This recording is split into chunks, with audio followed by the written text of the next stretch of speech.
Okay, we're back. The OBS has been restarted and it looks like it's doing what it's supposed to do now. And I've kind of been going over my options here, which are stay here on the island, kill Spirocs, and mess up my faction, go down to the Raptors, or which is going to incur a pretty long run, or just sit at Oowomp and wait, which would be incredibly boring for you guys and for me. I'm kind of doing a little bit of research here just to see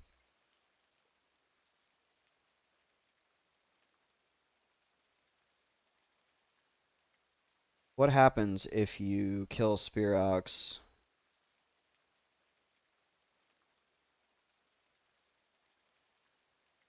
Some people are saying that they're on the same faction as ones in Plane of Air.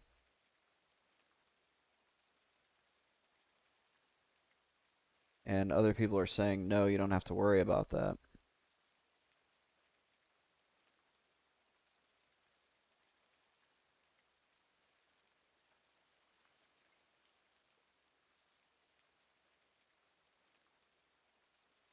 So let's see. This is the whole issue I was having was the scene switching.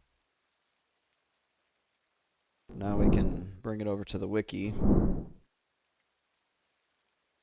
So what we're looking for is the faction Spirocs of Timorous.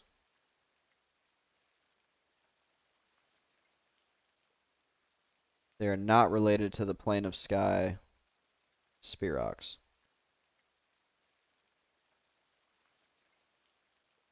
So I don't really see a whole lot of issue with this, with killing these. Because it's just these ones that are on the faction table. Is there like a quest you can't do if you start killing them is kind of what I'm looking for.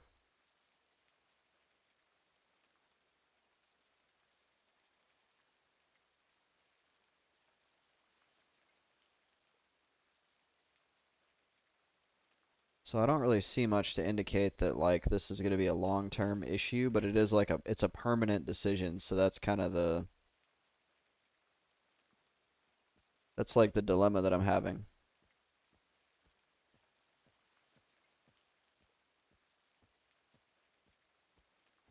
We could try to do the Raptors.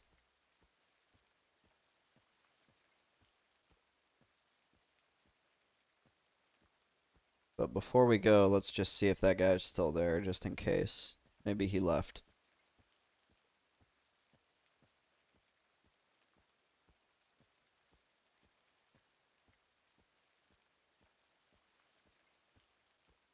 This is some strong coffee. I'm feeling it. Those dark roasts, they get you.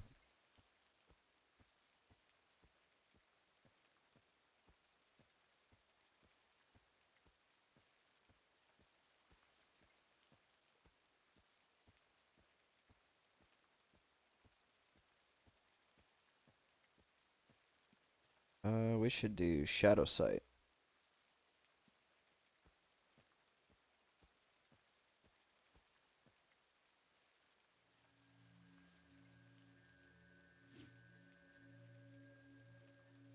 So nice having Shadow Sight and not having to use Call of Bones.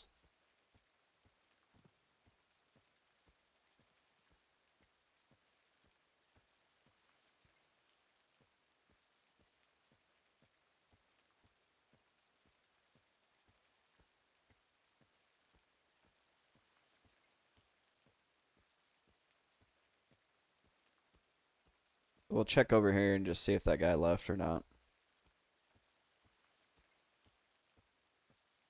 No, he definitely didn't leave because Oowomp is being killed.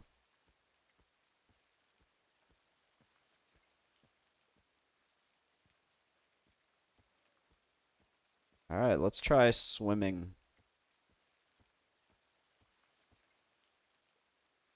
I was gonna say maybe I bind here, but Oh, and I really wish we had Dead Man floating.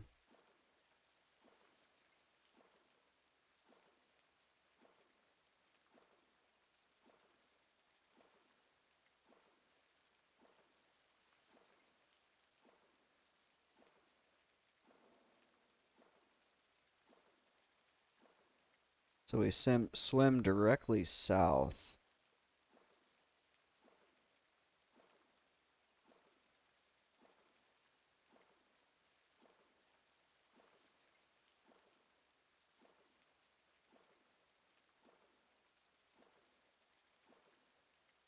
Wonder how long this is gonna take.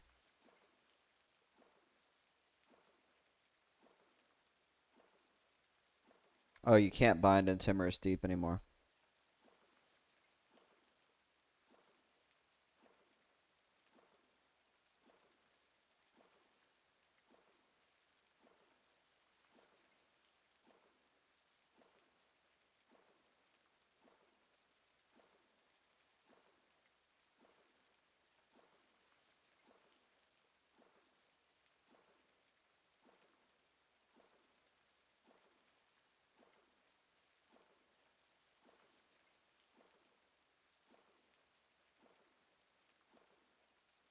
Yeah, this is gonna take a while.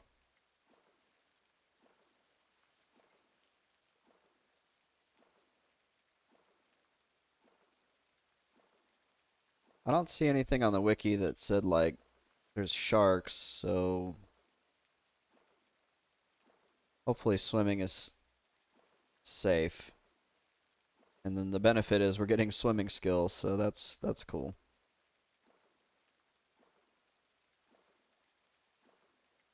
Just kind of panning around here to see if there's any sharks.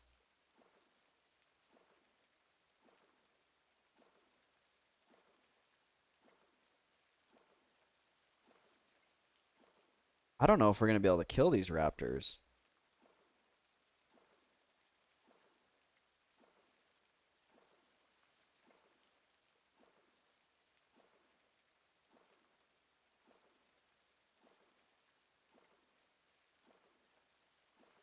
Ooh, yeah, you know what? I just had a thought. If they're in the mid 40s, oh, we're sinking. If they're in the mid 40s, I'm only 41. We're gonna go back. We're gonna kill Spirocs. We will be hated among the Spirocs after this day. Because, yeah, they're gonna resist, like, all my spells. And that's never a good time.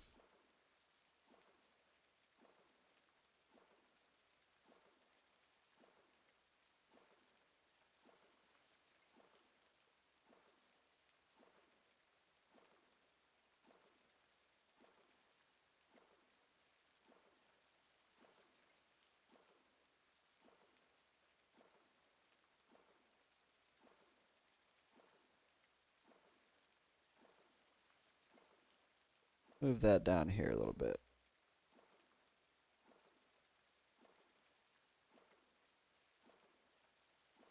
So we get up there and we're gonna kill Spirox till this guy leaves, and then we'll go for Oowomp.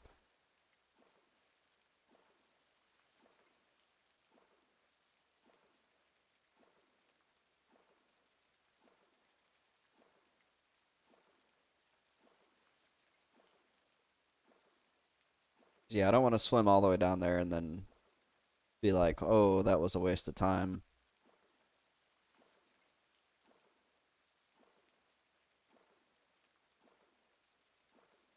We got some swimming skill. It wasn't a total waste.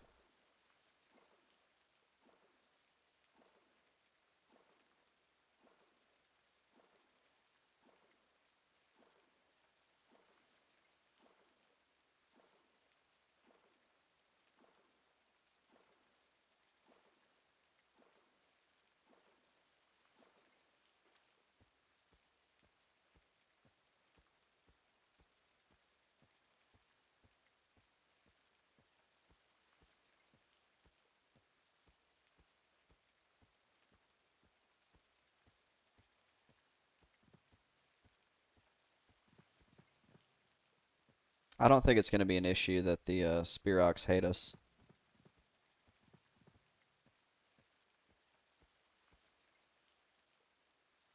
Ooh, he's a white con.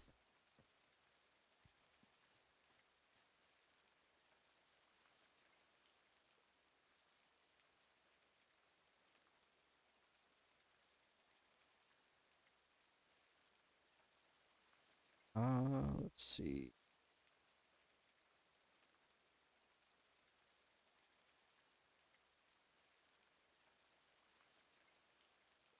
So right now the tactic I'm evaluating is just loading them up on dots.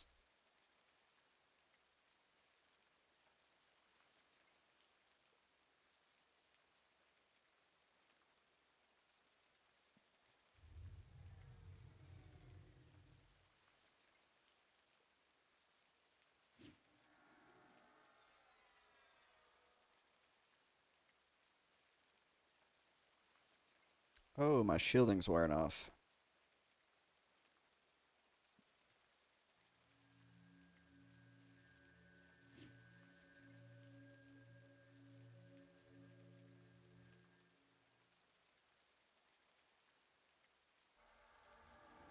So we'll need a shielding.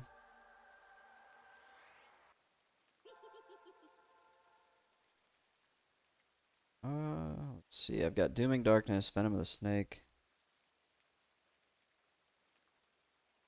Despoil Blood. That's going to be 1, 2, 3, 4 different dots ticking on him.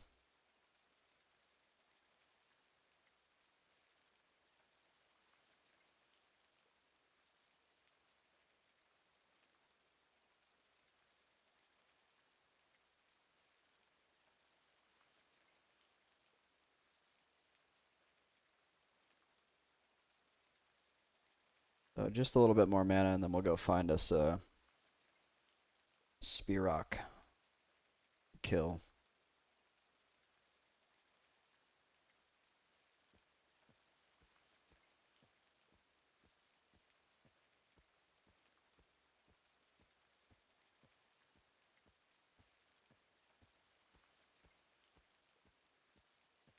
There's one. That's the white con.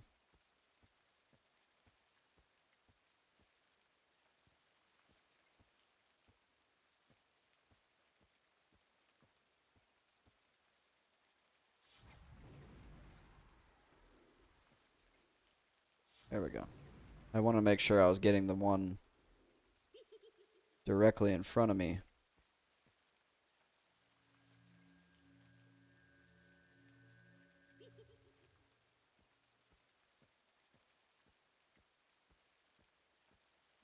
Run him back over here.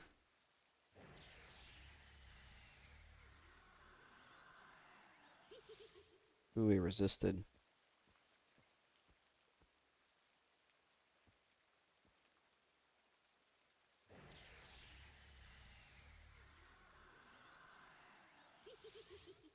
Ooh, they hit hard.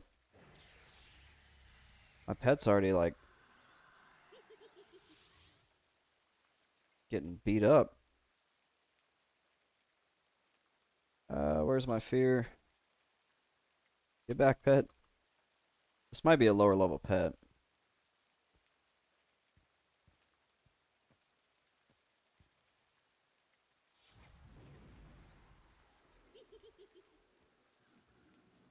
Let's see what my pet's hitting for. 35. Yeah, he's a lower level pet. Oh no, he just hit for 39. So it's just a matter of the pet just not having enough health.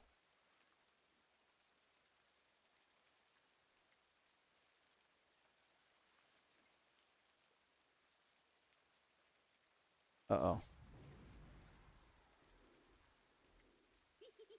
Snare wore off.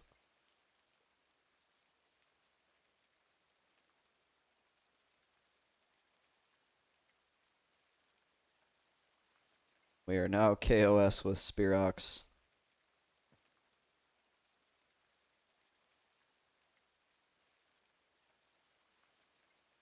Guess we'll collect their bone dust. That seems like something a necromancer would want.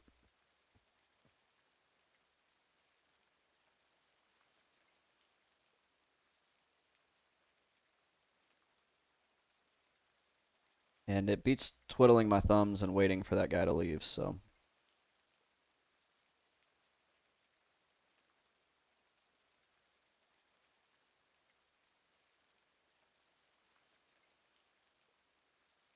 I imagine it's going to be raining out here like all the time.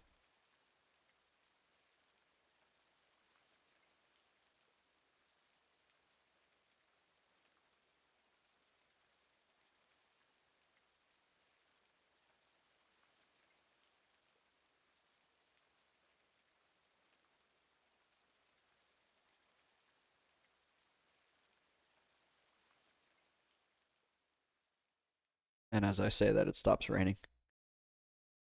That's funny. Actually, a decent amount of people out here.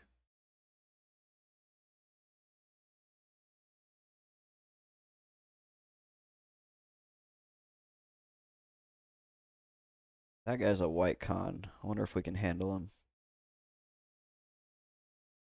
Definitely want a full mana bar before we go for him.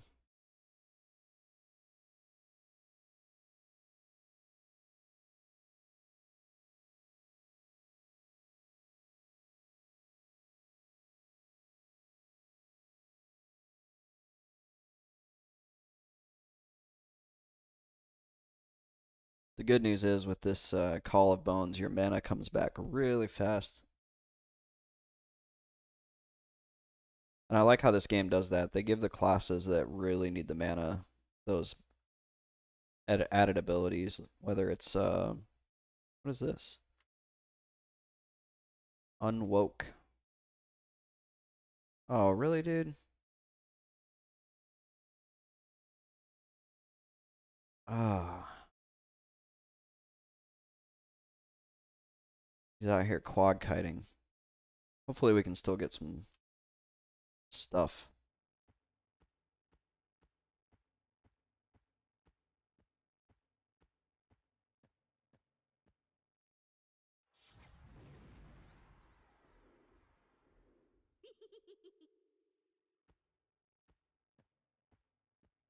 I really want him like running around near me.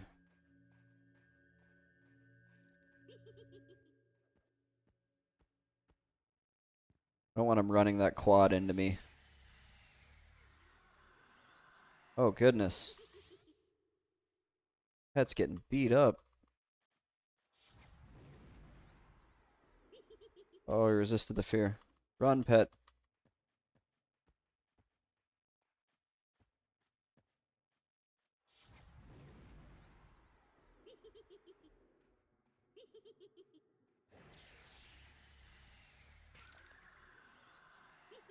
Ah, they hit so hard. It's like fear like wore off.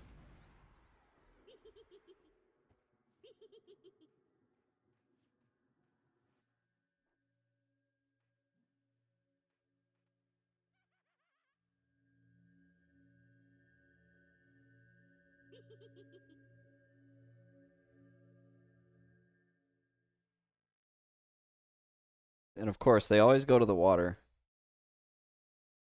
I feel like that's a given. Snare is wearing off.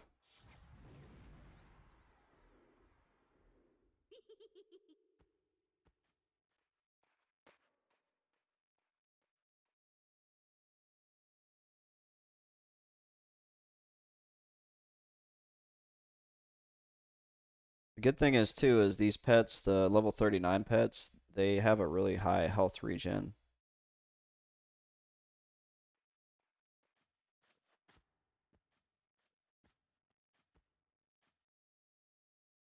I can't loot him. There we go. We'll go up here and rest up here.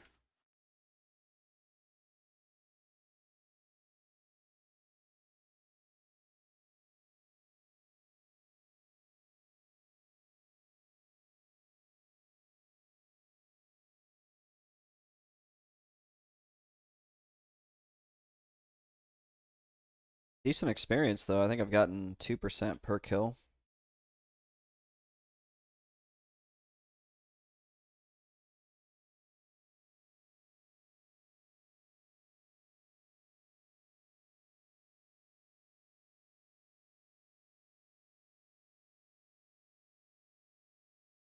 This is where I'll say it again. I wish I was on blue, because on blue I wouldn't have to deal with all these people.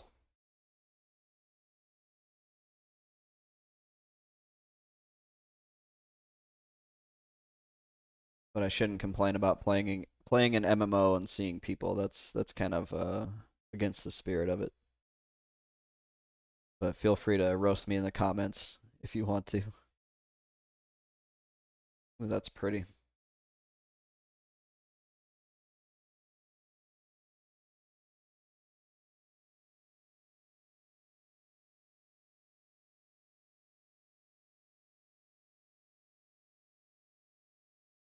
We screenshot that.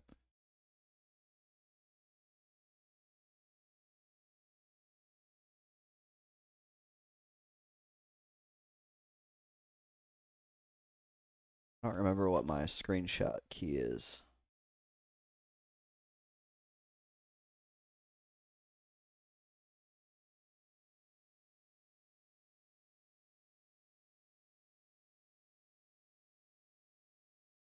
There we go. Move the cursor. Got a screenshot.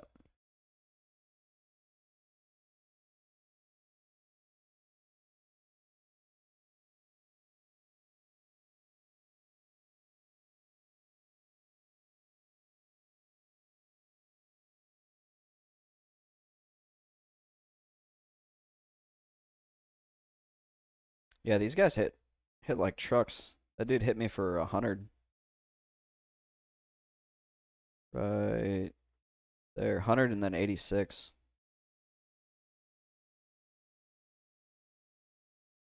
Kind of scary, really.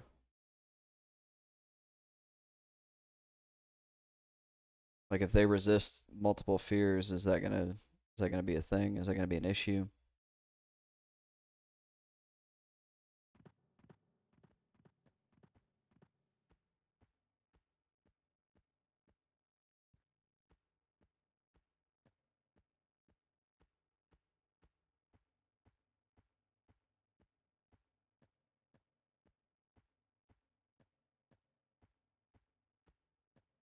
At least there's a decent amount of them out here.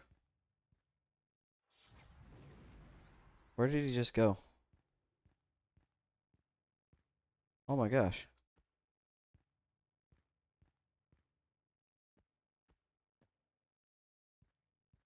Yeah, that one's white. I don't know if I want to even try him.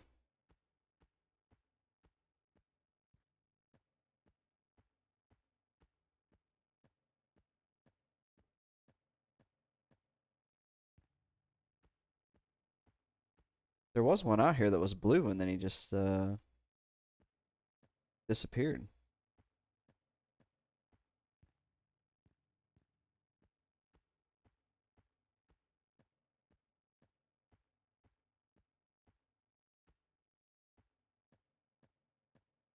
Where's my pet? There he is.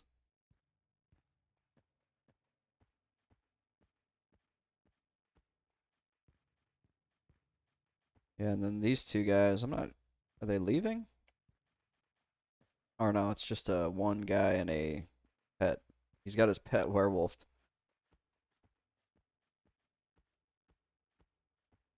There we go. There's one. Oh, or is he? He's part of his. Is that guy part of his quad?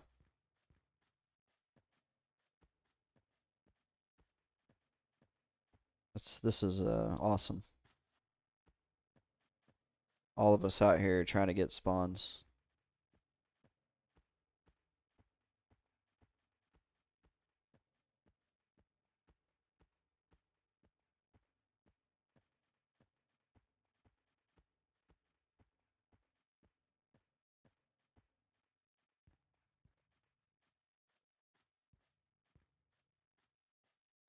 He's a white. I don't want to mess with him.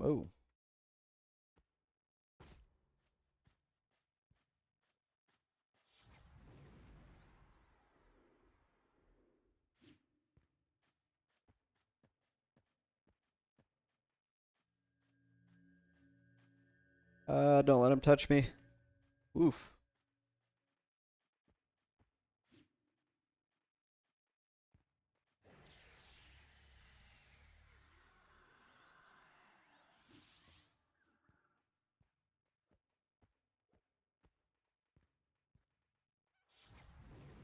Oh, he's close.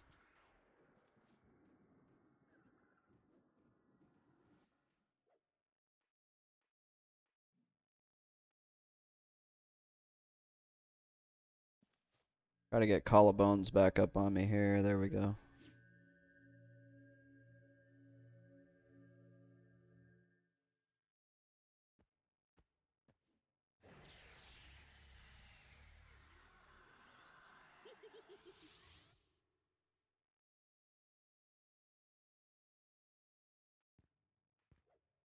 As long as he doesn't run into any of his buddies, we should be good.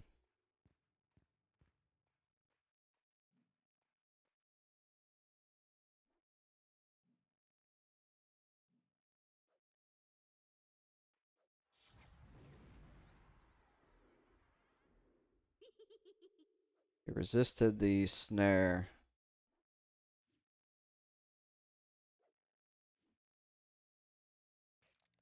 Try to get one more Vampiric Curse on him just so I can regen some health. There we go.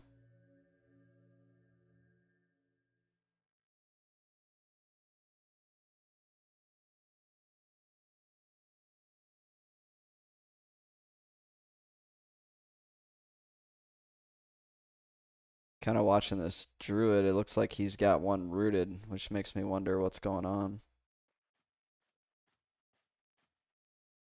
Is he gonna run his quad right? Yeah, he's running his quad right on top of me.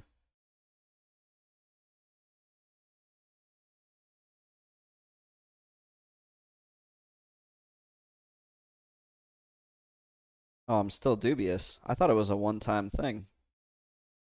I could technically quit now and not be KOS.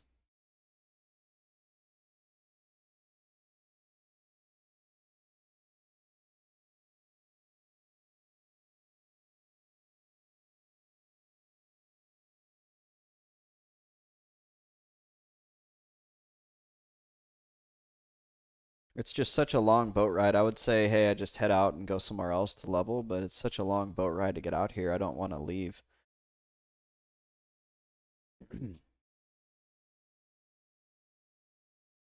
So I'm just trying to watch the who list and see when Sour leaves, if I can head over there and grab the Oowomp camp.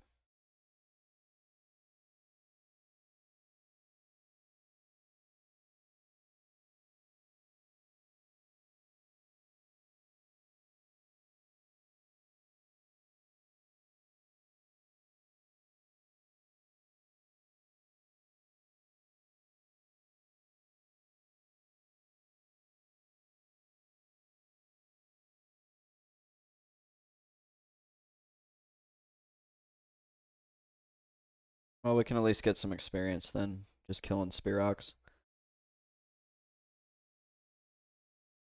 And he said he would whisper me whenever he goes to head out.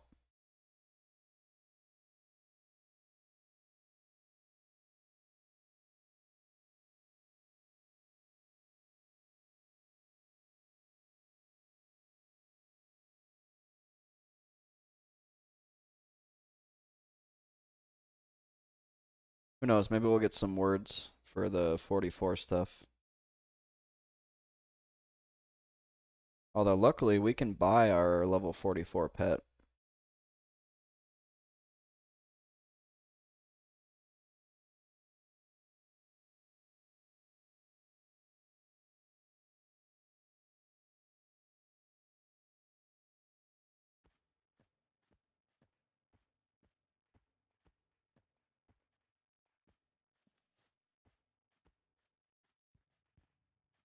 What are you?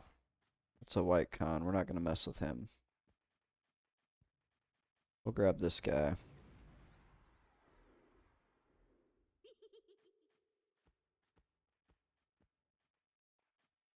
Oh, he's close.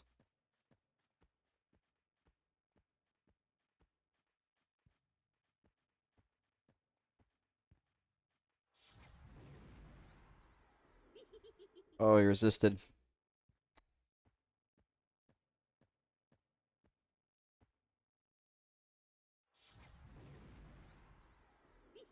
He resisted again.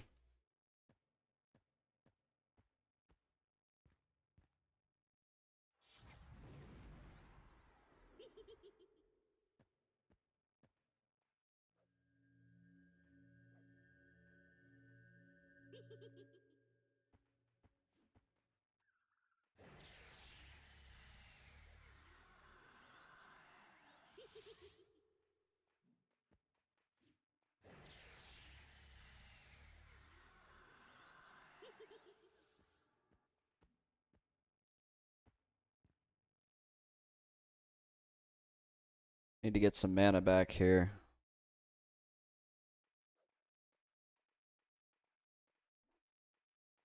Such a goofy looking model.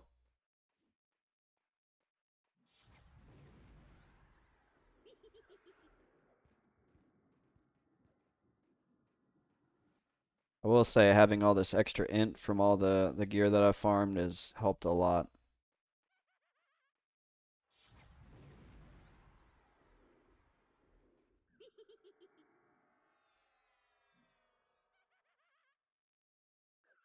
If I didn't have the int gear, I would be probably right about now. It's about a 20% increase on my max mana.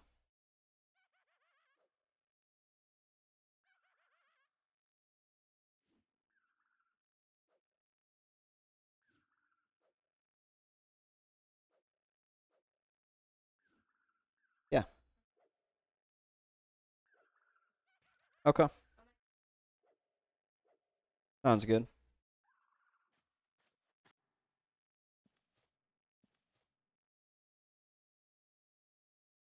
Not bad though. 2%. I went from 50 to 52% on one kill.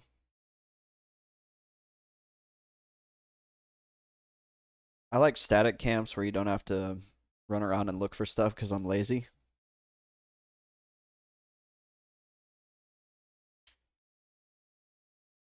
But this is okay.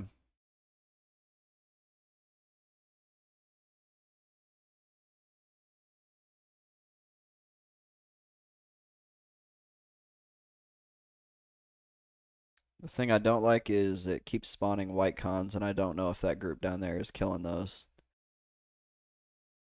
So is it going to end up where I have too many white cons and there's not enough spawns to kill? But I bet that druid will actually help with that. I'm assuming that dude is killing everything out here indiscriminately. Because he's red con to me, so he's got to be probably in his high 40s. There's better. Well, I say there's better. There's technically better spots to quad kite, but he's probably running into the same thing I am, where there's too many people. The nice thing about druid is you can like teleport around so much that if you run to a spawn or a camp and there's too many people, you can just teleport somewhere else. I love that when I was playing my druid. You're not like, oh man, it took me an hour to get here and there's 50 people out here.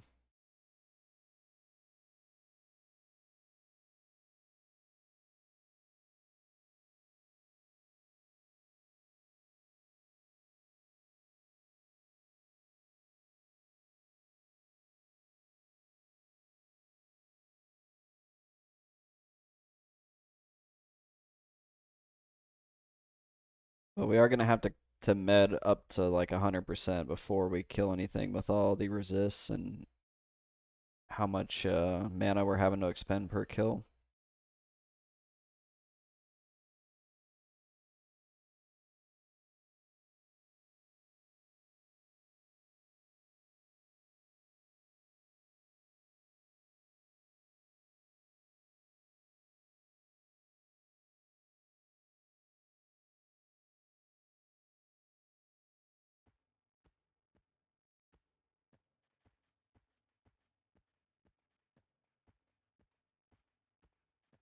Here's one right here.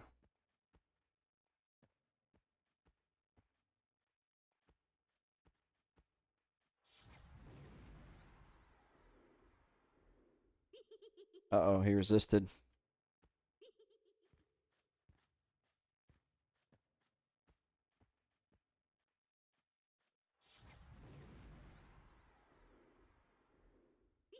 Oh my gosh, he resisted again.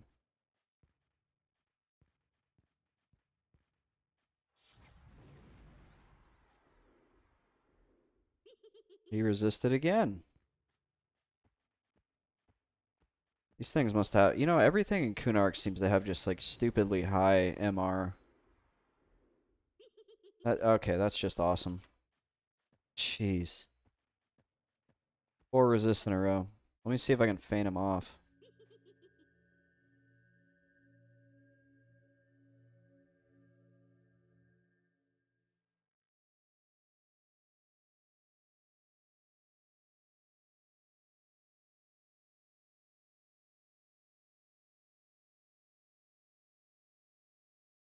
Yeah, 4, 1, 2, 3, 4 resist. Go away.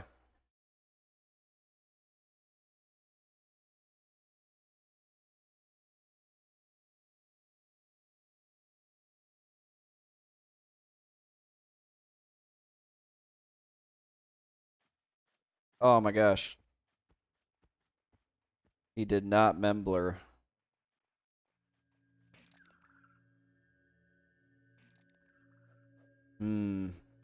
We're just gonna have to let the pet die.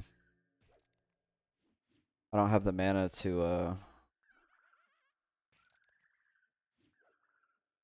I don't have the mana to kill him.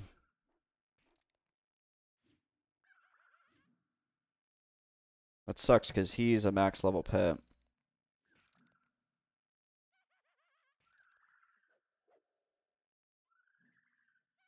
I wish you could set your pet on passive on EQ, but you can't. Not that I know of. If anybody knows of a way to do that.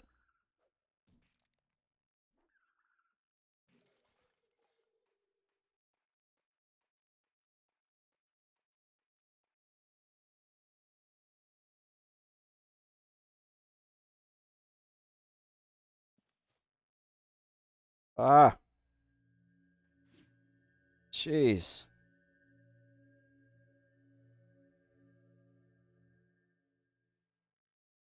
This game sometimes.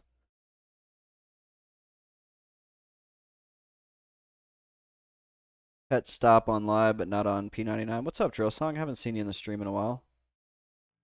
Oh my gosh.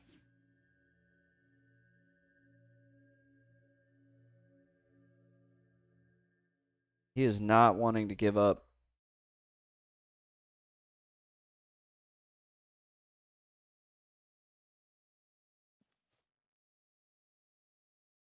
Did he finally give up? Is it a distance thing? Should I be waiting for him to go further away?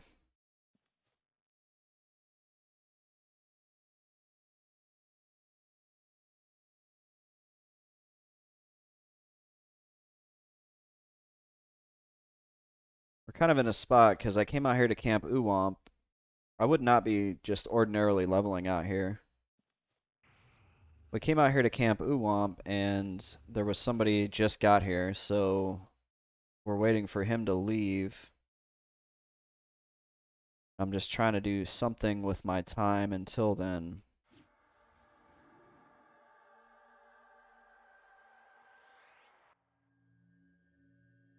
So we're trying to kill these Spirocs. They have really high MR. And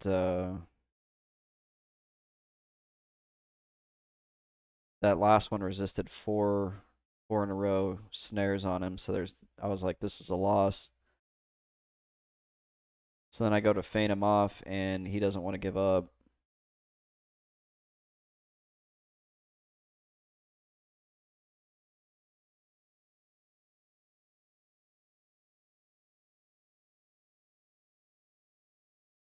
I feel like the game is saying I'm not going to go down without a fight. You're going to have to fight your way to level 60.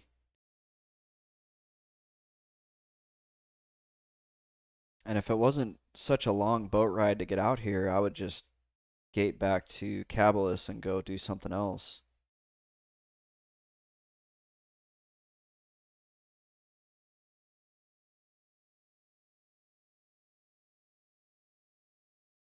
Let's see, what's this guy?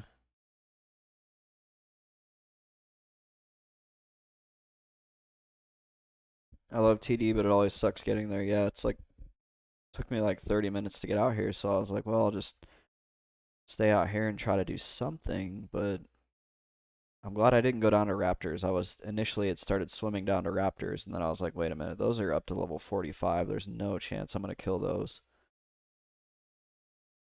So then I'm like, well, I'll stay here and kill Spirocs, but it's kind of looking like this is not the most ideal place to get some experience. I go to fire pots a lot. I like to self travel, and it can be a huge time saver. Yeah.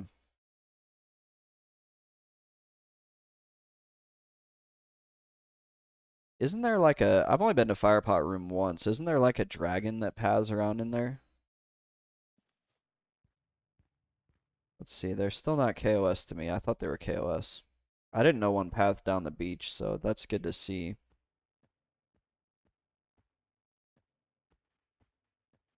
Because we've kind of been fear kiting around in this spot.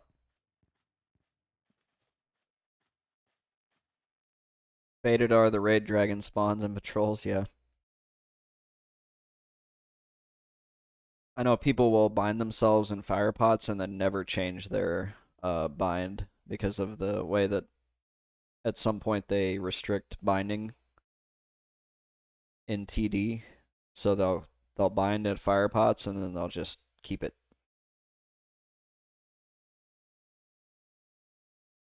If I had a bind there, I'd never change it.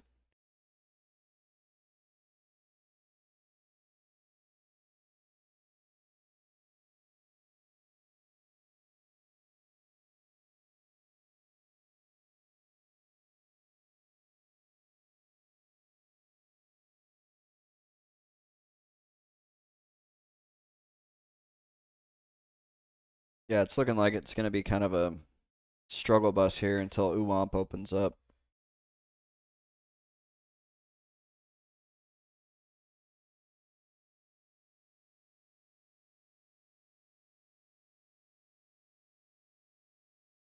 Seems like anything in an outdoor Kunark zone has twice as much MR as anything anywhere else.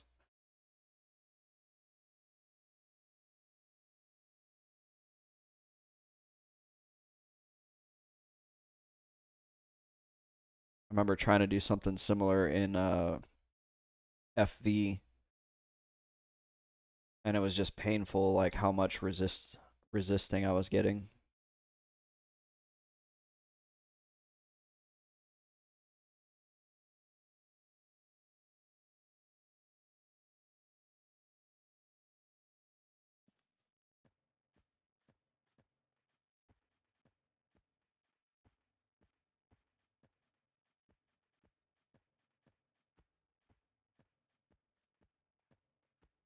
Resists and fizzles are rough.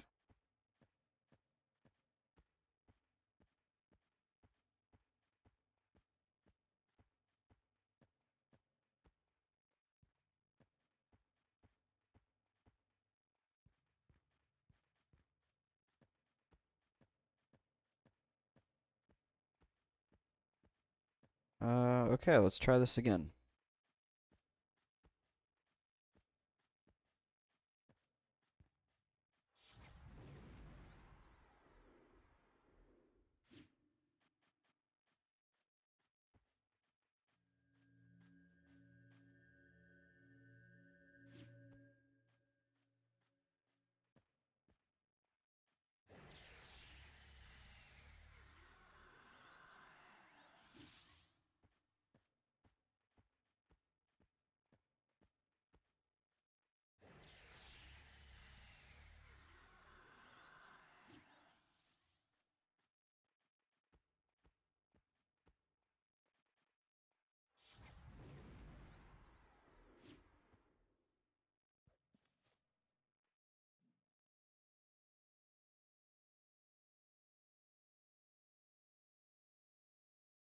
Going a lot better on this one. That was just really like a string of bad luck, I guess.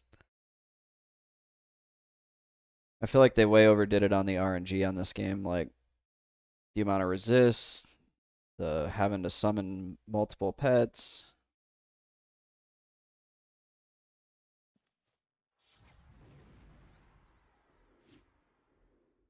There he just resisted a fear.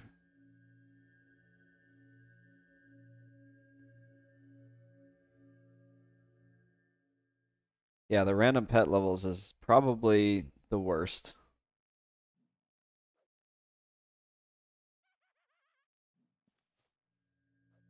Let's get a vampiric on him before he dies. That way we can get some health back.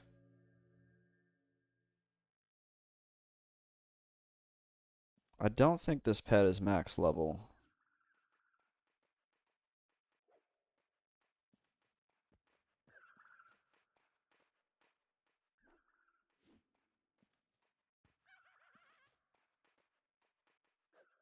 No, he is. He hit for 39. These guys must just have a lot of armor because he's hitting a lot for like in the 20s and the teens.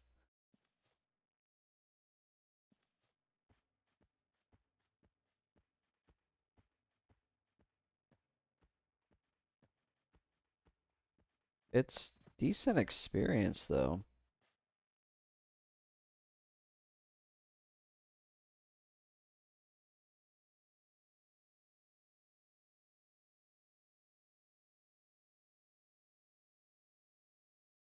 I need a clicky chloroplast.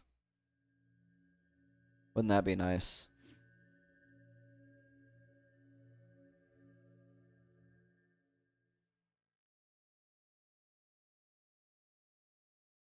Wonder if anything like that exists. Elder Spiritus Breastplate.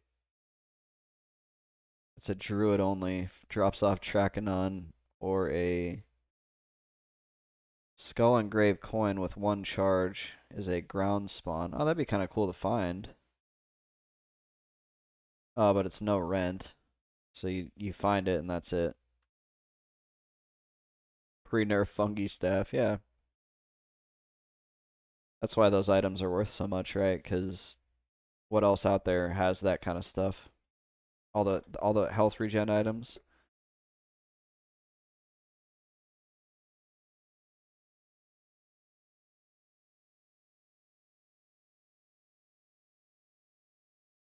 Are you guys looking forward to the holiday bonus? There's a bunch of guys up top.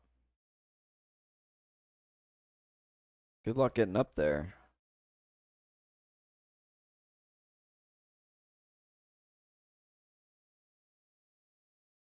Kind of debating what I'm going to do through the holiday bonus period.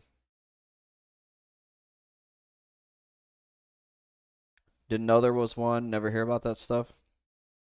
Um, yeah, I think it's if it follows last year, it's like a slight XP bonus and then a slight like faction and rare drop slash name spawn rate bonus.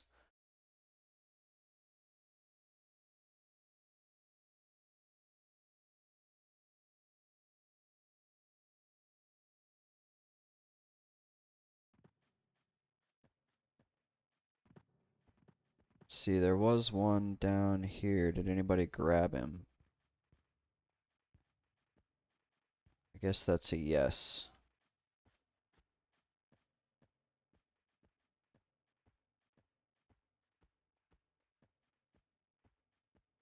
That's a white.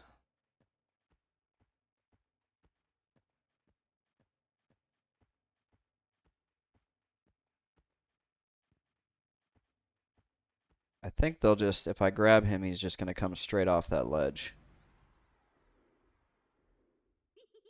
Or he's just going to resist.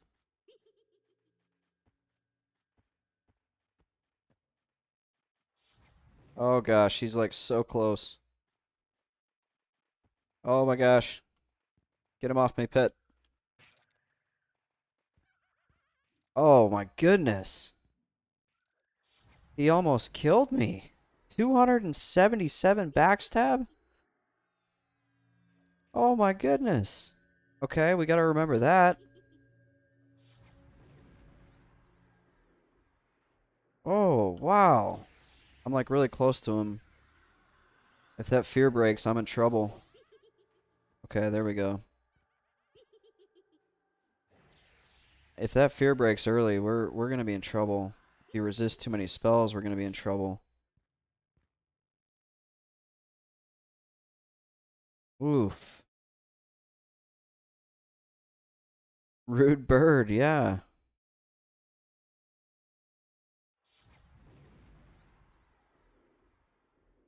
I can't see him. He's in the water. Yeah, this is not my choice of like leveling areas. Kind of need this dude to get out of the water so I can hear him. There we go. Actually, we don't need... Don't go back in the water. 277.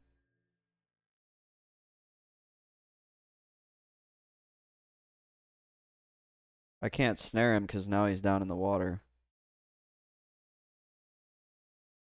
His snare's gonna drop, but there's not much we can do about it. I get DMF at 44 if I can research it, and I think I have the stuff to research it, but I would need to wait till like 49 to be trivial.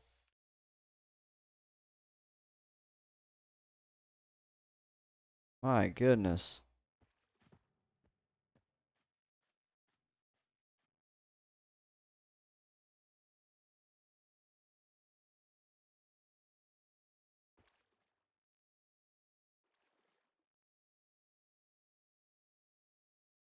As soon as I get DMF, I can go finish the Skullcap quest.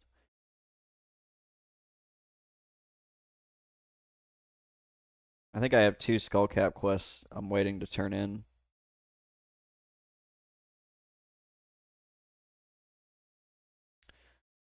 I think so. We need to keep Steel Skin up on us. That's a given.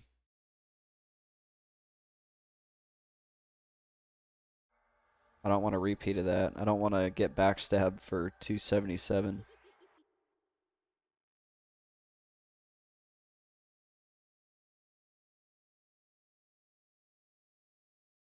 Have you ever done Blood Gills? You need Enduring Breath. So DMF is nice, but it's super good. Is that a Lake of Ill Omen? I've never done it.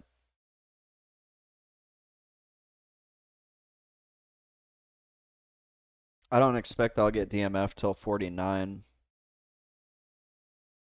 because I'm with being solo self-found. I can't just like go buy the spell.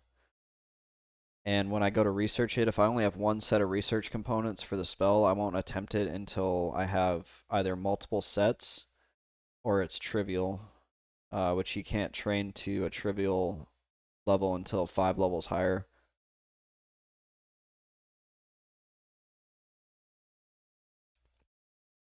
So like if I have a spell at 44 that I can research at 44, I won't, and I only have one set, I won't research it till 49. That way I like ideally don't waste the research components.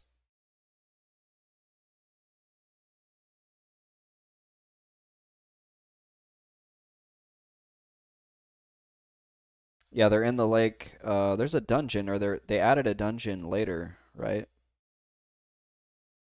I see elites are probably awesome. What is IC? Because I'm Kunark only, so if it's not Kunark, then I can't go. I think that sounds like a Velius zone. Iceclad, yep.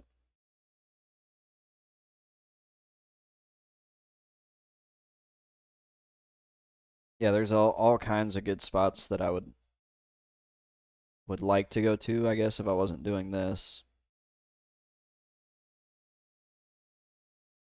If I do another solo self-found, I won't do another like geographic restriction. I think I'm only doing it now because I'm committed to it, but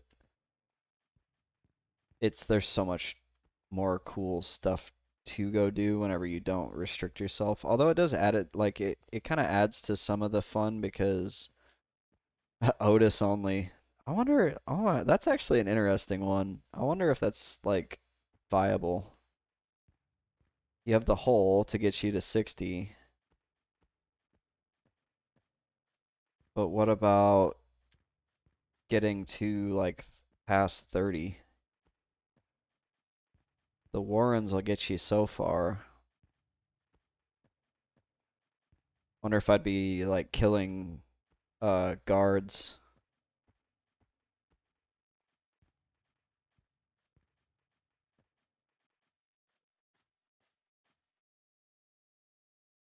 Stonebrunt.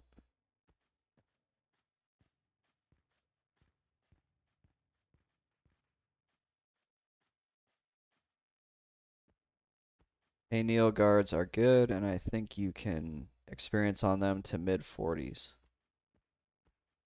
Okay, so there's two dudes over here, but they would come as a group.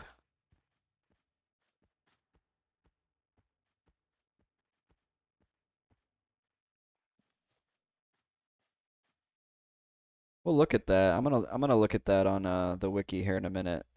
What would an Otis only, and what would be the class? It would have to be an erudite. So you have all the casters.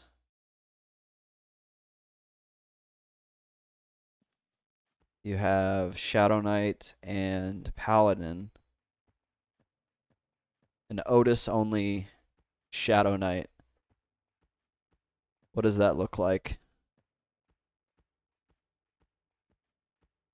You've kind of got my interest peaked here.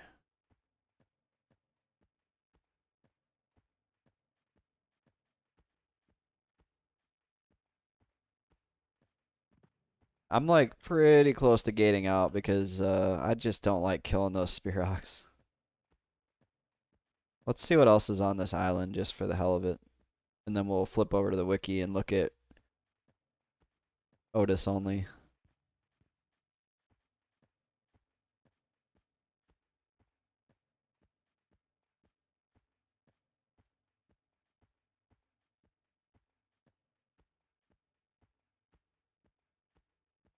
Irid's Crossing Sharks. Geez, I've got some like really ominous music, so I'm like gonna playing, and it's like I think that's partially why I'm getting kind of like on edge. I'm gonna put some Mario Kart music on. It's really pretty out here though. It's a cool zone. I think I would do these Spirocs at a higher level if I needed to. But if you're getting resisted to the point where it's causing you to have to feign death, uh, it's like time to scratch that. Ow. I fell for 1 damage. Have I ever done the high level Golra? No, so my EQ experience is mainly like 1 to 30, and then two characters I've gotten past 35 are Enchanter and Necro. My Enchanter is 49, 48 or 49.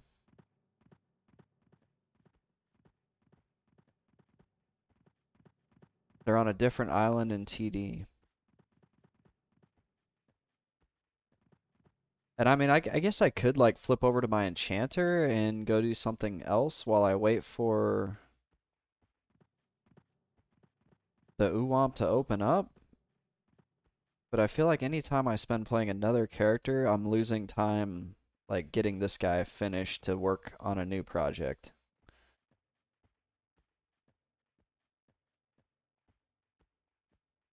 I think I saw Necro going to 44 on them. Okay, let's take a look. Let's flip over.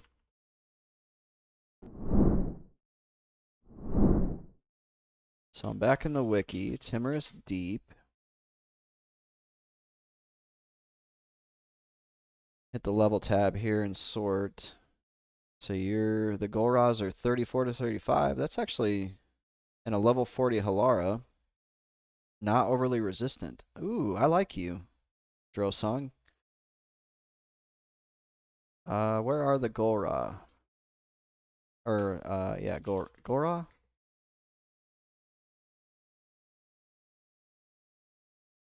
Where are they at? Iceberg number 12.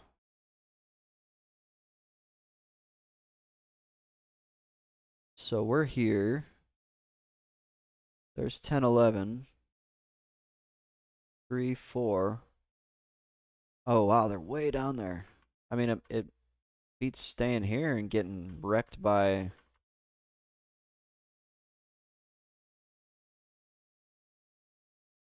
I'm wondering, are some of these people down there? I know where... Maybe these two are down there?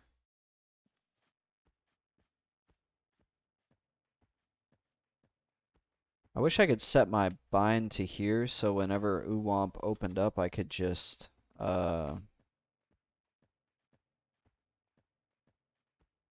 do the normal Golra like 29 to 36. That's probably where these two guys are at. Toastbox and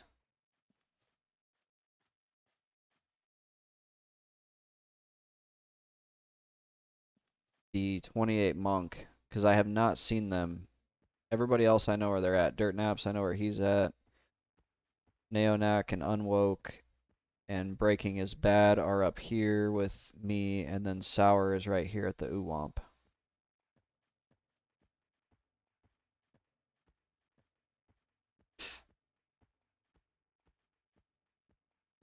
Yeah, I'm actually really surprised by this.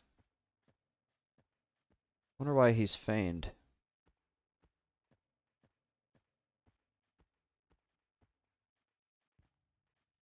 Does that boat go over there? Should I be jumping on that boat? No, it goes right back to the OT. Oh, I'm sorry. I've got my got my browser up still. All right, screw it. We'll swim down there. I tried whispering the cleric and asking if he was down there, but he didn't answer me.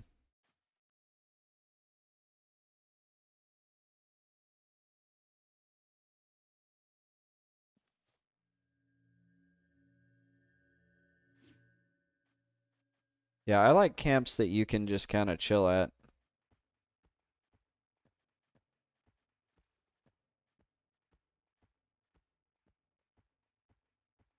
If you're able to like hold down 3 or 4 spawns and just med in between them and wait for them to pop, that's kind of ideal for me. It's gonna be a long swim. Is there any sharks out here that you know of?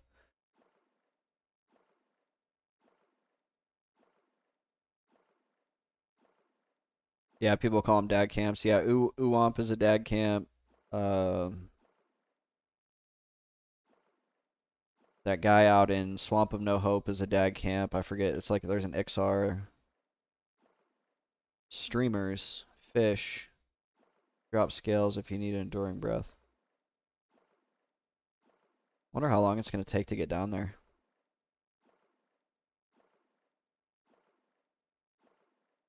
I've got my map. Let's see. Can I add my map to?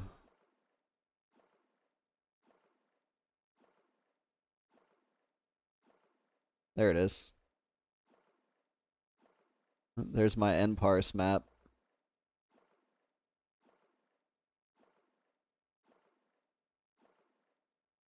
So we need to get to like there.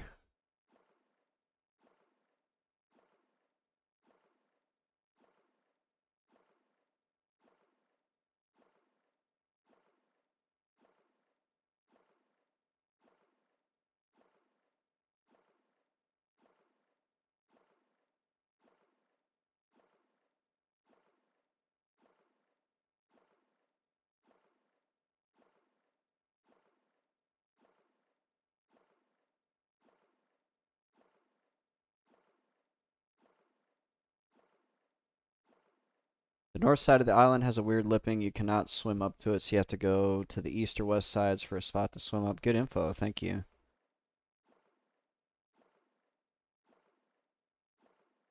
This sour guy, the Necro that's camping Oowomp, just whispered me that there's a cleric that keeps popping in and out who seems salty that people camp Oowomp. I told him I need the gear from him. I'm Kunark only. I spent 16 hours camping a set of sleeves that are worth 20 plat. That's how things are going around here.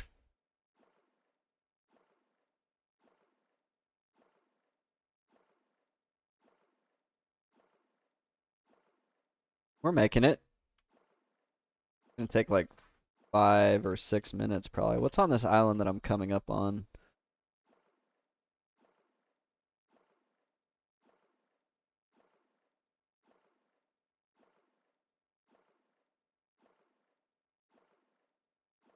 Elven outposts with merchants. I wonder if I can kill them. They're level 21. There's a dwarven shopkeeper.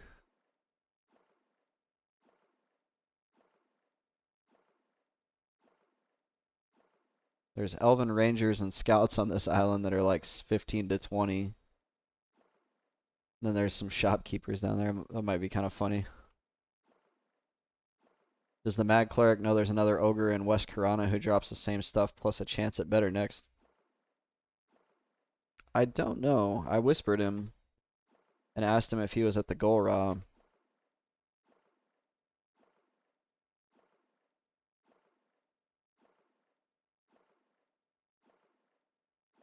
I was doing those elven scouts on my 20 sham and was good experience, and the vendor there let me sell to him. Really? He's like he's not on a faction or not on the same faction.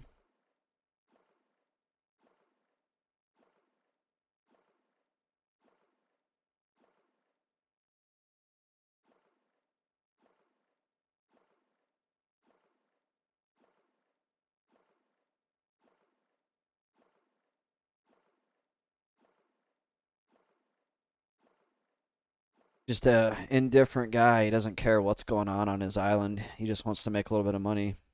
You could kill the guy right next to him, and he's like, "Yeah, he want to sell me his stuff." My question is, what do these merchants do with all this stuff that they buy? There can't be a market out here for any of this stuff. Every merchant in EQ is just taking like unacceptable losses on there. Like no one's ever gonna rebuy that stuff.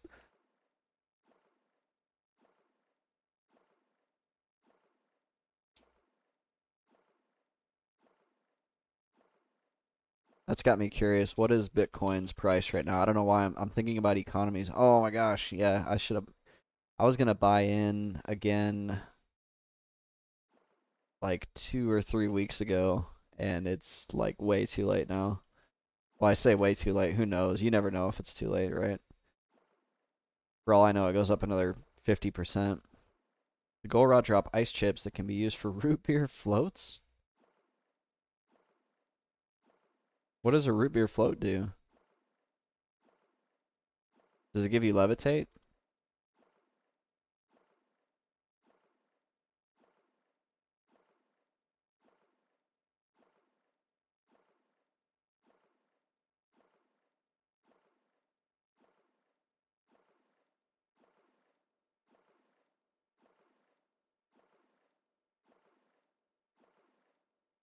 This is a drink. Doesn't say anything in the wiki. Nothing special, no stats. Oh, I'm running. I think I'm running into that box. Am I moving?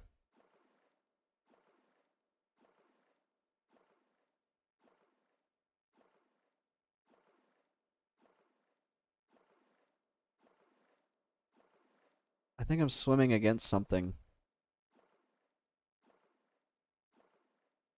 I forgot about that. There's like a big old box in the center of the zone that you have to swim around.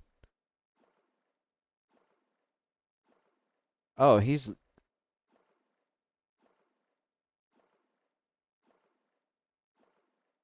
I just got news that that guy's leaving in 3 pops. So I'm actually going to head back. Well, we got some swimming skill, I think. So at some point I thought I saw a pop. Yeah, we're at 127. Yeah, I had whispered the Necro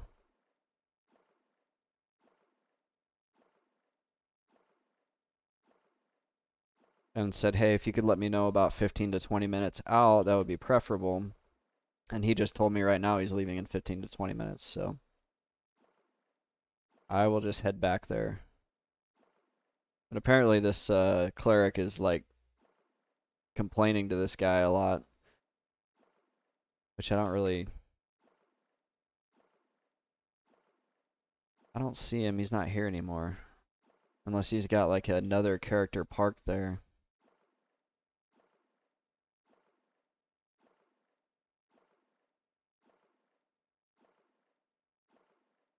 He's no longer on Who.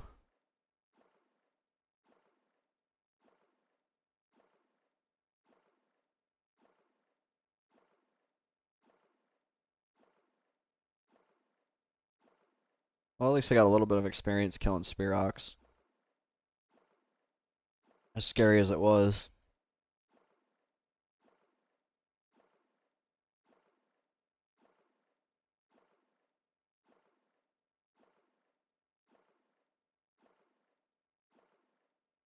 Such a long swim.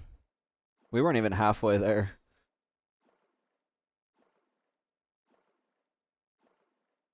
Well, if I can get the Oowomp face, then I don't have to deal with this place anymore. Unless I want to go do Golra, which actually is one idea. I mean, if they're 34 to 35, that's not bad. I don't like killing things that are going to resist too many spells. There's too much RNG and it jams you up. Then you end up having to feign mobs like I did earlier just because you don't have the mana to finish them. And there's always that decision point where you're like, should I push or should I not? And it seems like anytime you do decide to push because you think you're going to be close, they end up resisting even more spells, and then you're just in trouble. And especially if you end up at a point where you don't have the mana to feign, that's the worst.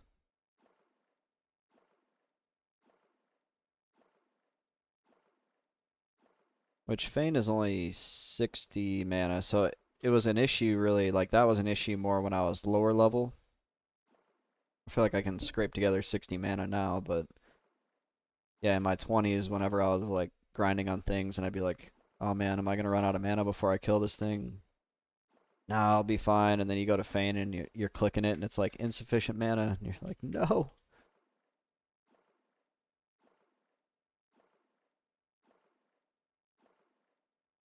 I want my new microphone to get here like right now. I can't wait. That's gonna be so good. I think I'm gonna play some Fallout New Vegas later when I'm done streaming.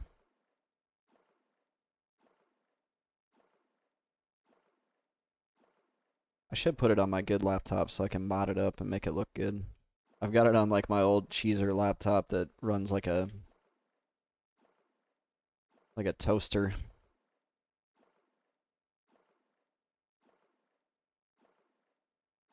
It's my I don't feel like sitting at my desk laptop. It's just got like Super Nintendo games on it. It's just got a bunch of old games. It's got almost every DOS game ever made on that laptop. There's like 7 or 800 gigabytes worth of DOS software on there. Yeah, I took it with me I was deploying to Africa, and the thought process was the internet's not going to be good, so whatever I bring with me is pretty much what I got. So I downloaded a DOS library, and it's like, it was huge, and it used to have like a GUI that you could launch all the different games from, but for some reason the GUI got messed up, and it doesn't know where the games are now, so I have to like manually launch the games, which kind of stinks. But before, it had like this launch box type thing built into it. I have Super Mario World and Mike Tyson's Punch Out on my laptop, and I play it whenever I'm at the airport, and people always want to watch. Yeah, I used to have like an Android phone that had a ton of Super Nintendo games on it because I didn't have a laptop, and I was kind of like, I had a house, but I was staying at somebody else's house a lot, and she didn't have like, I wasn't gonna bring my computer up there, so I just started loading my phone up with Super Nintendo games. I got really good at Street Fighter on the freaking touchpad.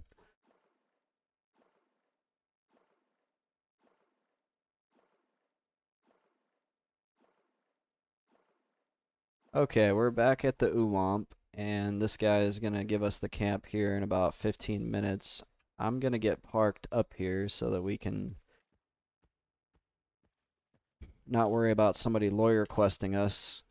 And then I'm gonna run next door real quick. It'll only take about a minute. Yeah, we'll just park right next to him. But I just drank a cup of coffee and my eyeballs are floating, so I'm gonna refresh my coffee and refresh myself, and I will be right back.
Okay, I'm back.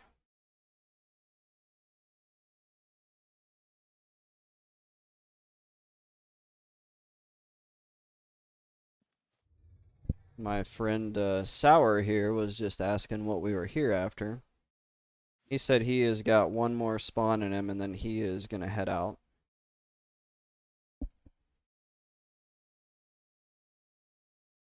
I'm just telling him my game plan, which is to get the mask off Oowomp and then off to Kesora. That's kind of the idea right now.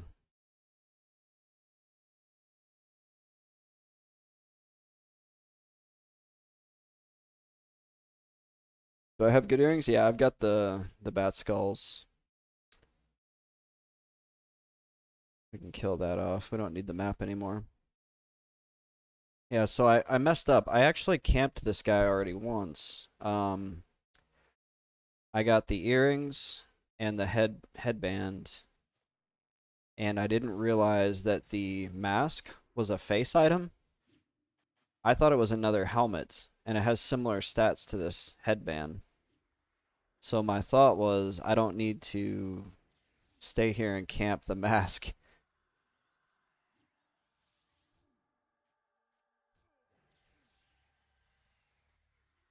So I left.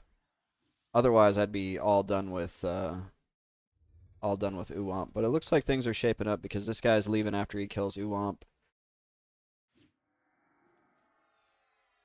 And we can just pick this up where he leaves off, and hopefully we get it. I've got 59 recorded kills on Oowomp. And looking at my spreadsheet here, I never once saw the mask drop. Otherwise, I would have kept it. Yep. So I just left early was kind of the issue.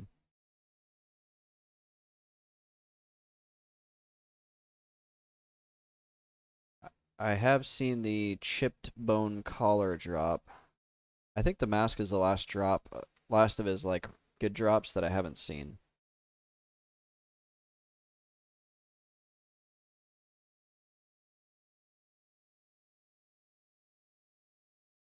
And I totally ruined my over there faction by killing all these guys. Whoops.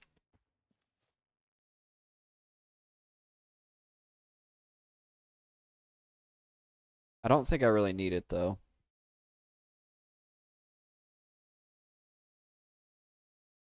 Cool, so let's get a spawn timer up. Because he just said good luck, so I'm going to set a 6-minute timer here. And it'll probably be off by a few seconds, but not by much. And then I'm trying to remember, how did we do this? I think I would just pull him with a snare and then hit him with a fear. Oowomp's not incredibly hard.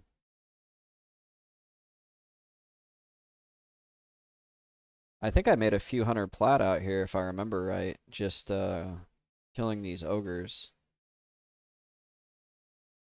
Last night we went through all of our bags. We got rid of all the backpacks that I had, and I went with medicine bags because they only have a 0.4 weight.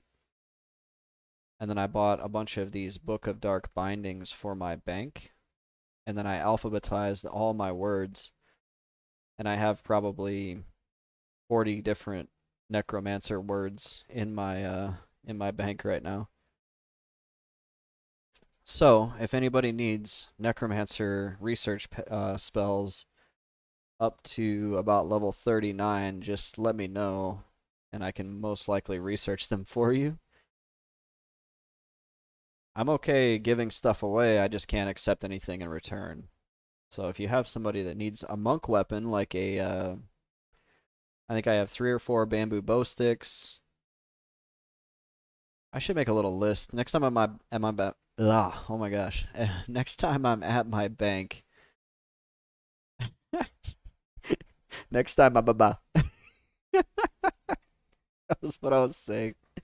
Next time I'm at my bank, I think I'll make a list and put it over here. And it'll be like items for giveaway.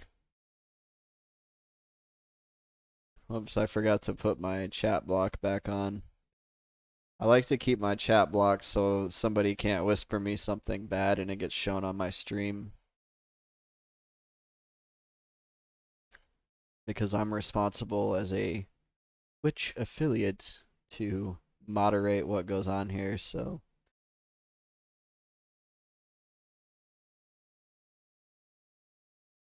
Good stuff though. You were in Dalnir, nice. I farmed Dalnir for 16 hours. Maybe more. I mean, definitely more. But I farmed the Crusader himself for 16 hours. I probably spent 24 to 30 hours in Dalnir just doing all the different sets of gear pieces that I needed. I got this, so I have the full grave clothes set, the tattered robe or tattered tomb shroud, the tattered leg wrappings, the grave sandals, the worm-eaten gloves, and the tattered arm wrappings. So I feel very versed in Dalnir, navigating it, where to like what to do, where to go, the spawns, all that. And that is one of the benefits of being a Kunark only. And it's kind of the reason why I did the Kunark only thing was to get like better Kunark knowledge. I'm not going to say I'm a Kunark expert by any means, but I've definitely learned a thing or two. since I started doing this. Yeah, the Lumpy Goo camp and the Cly Imprecator camps took probably years off my life.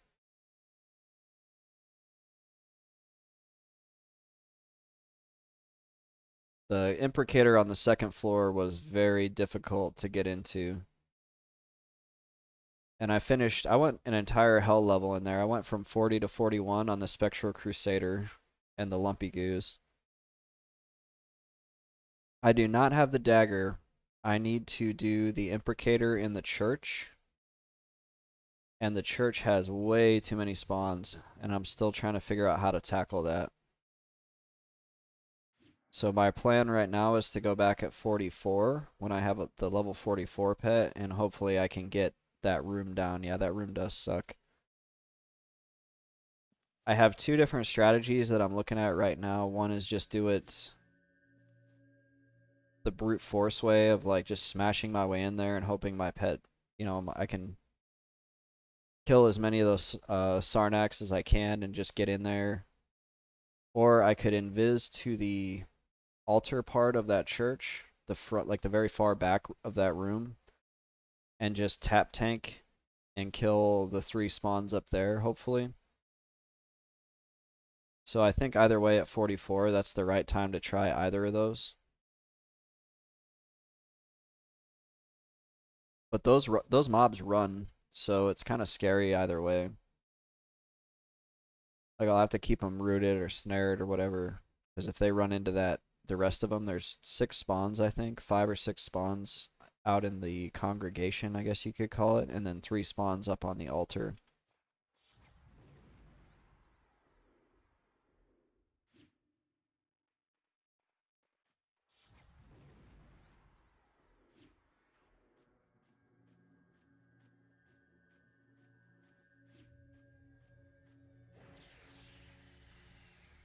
So we've got our first Oowomp here. Whoops, why is my pet not fighting him? We're just going to completely dot him up.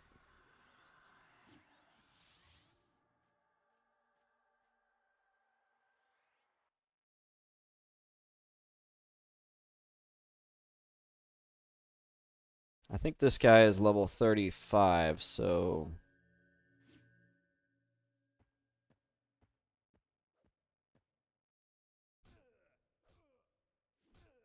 he's not going to resist too many of the spells.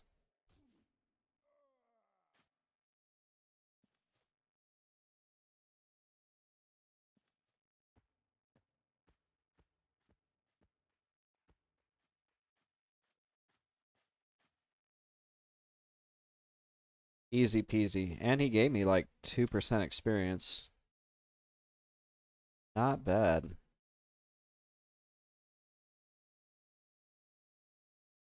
I said I was going to install a run counter, but I didn't. I forgot about it.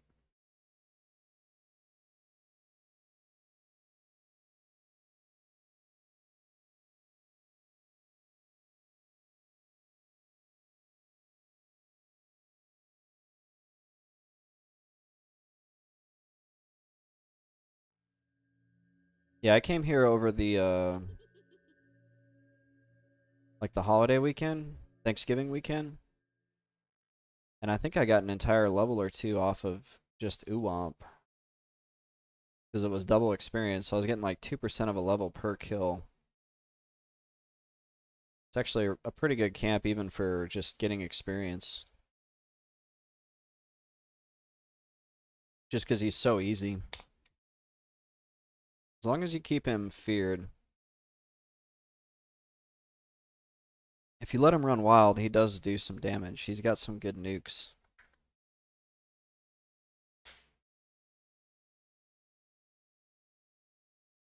But he's easy for a Necro.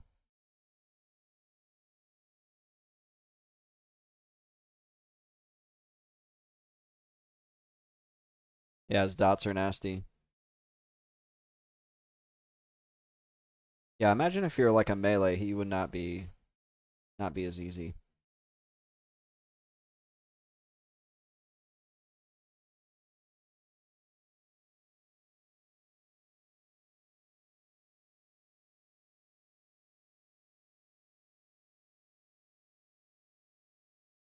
Are you on green or blue, Drosong?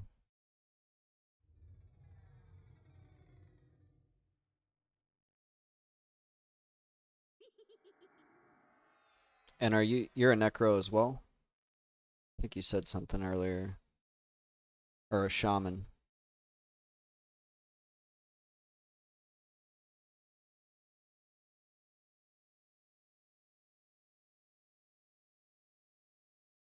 I love watching how fast their health ticks down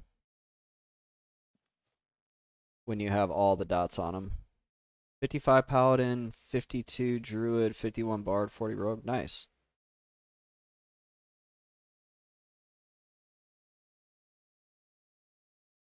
Of those classes, the only one that I've played. Oh, you know what? I lied when I said I'd only gotten to the Enchanter and the Necro past 40. I have a 44 Druid on blue.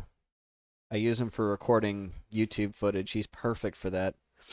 Like recording different scenes and shots because he can teleport anywhere, so he's really fast and mobile, getting around the world.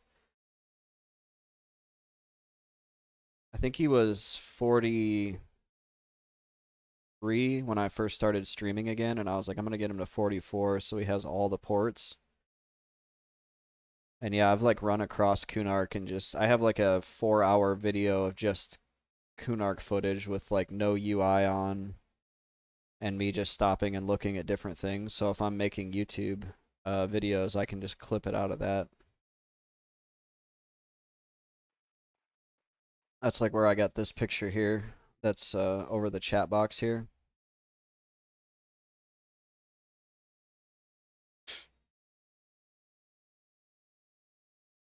Yeah, druids are the ultimate, like, I don't know what to do today, so I'm just gonna log in and do whatever. They're the best class for that. You don't ever have to have a plan or a goal. You can just log in and be like, I'm gonna go here. Oh, that was stupid. That only took me 5 minutes to get there though, so I'm gonna go somewhere else.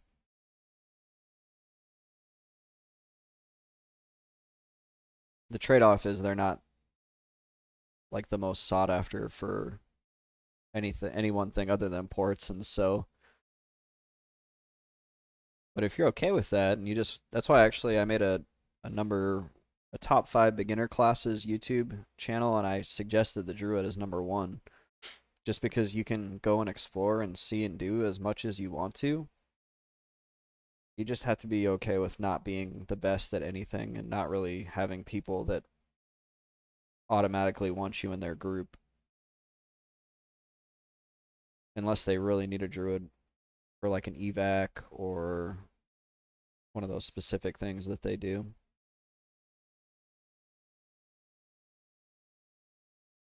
Jack of all trades, master of none.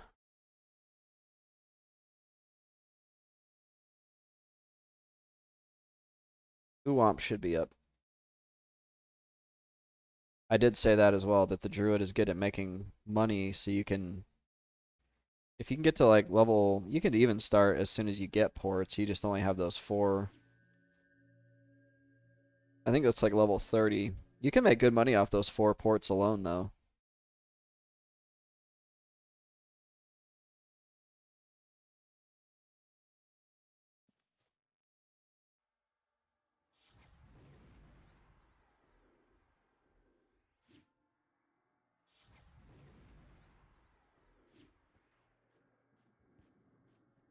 Oh, I thought he was running away, so I ran towards him.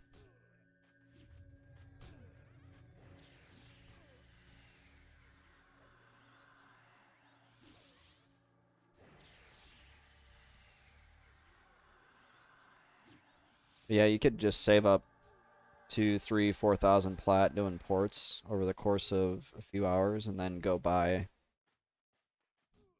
some starter gear.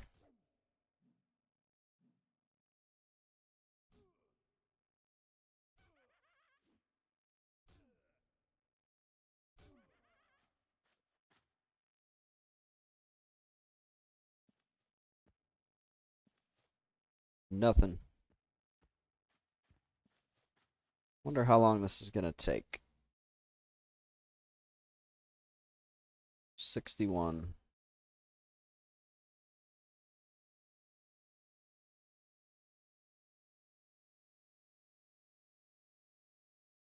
I feel like with the way prices are anymore on green, even 3,000 plat would get you a pretty decent starter set.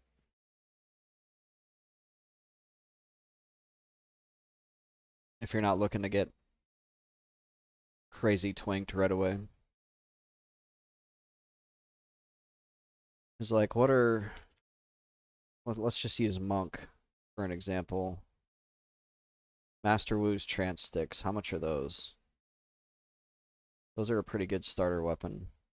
100 plat, 50 to 100 plat.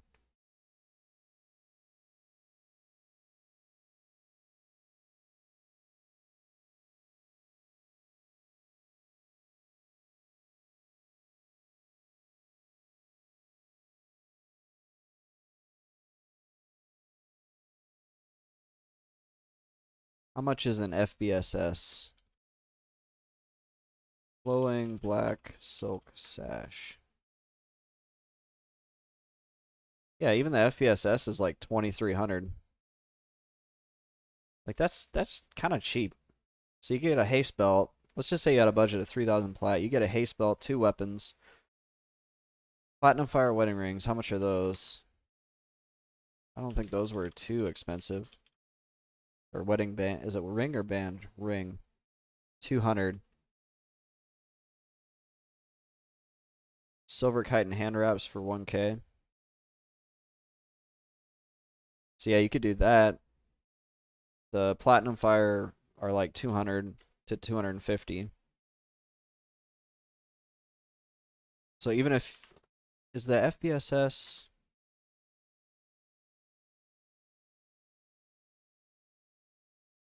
21% haste. What are those? Silver chitin? Is it silver chitin or crystal chitin? Silver chitin. Those are 22% haste. So that gives you more than an FBSS. So if you just wanted one haste item, those are 1,300 to 1,500, roughly 1,500 average. So yeah, you could get some haste, a couple good weapons. What's Wu's armor going for? 30 for the cap. So about 30 to 50 apiece. So there's 1, 2, 3, 4, 5, 6, 7, 8, 9, 10, 11, 12. So let's just say 12 times 50, that's 600.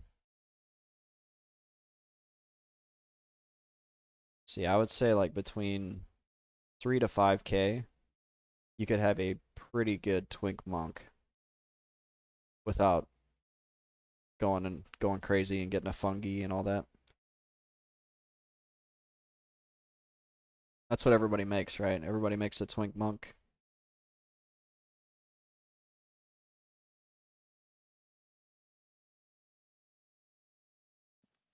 Maybe I'll do that with all my money that I make on this guy. I gotta drop like 2,000 more on research though.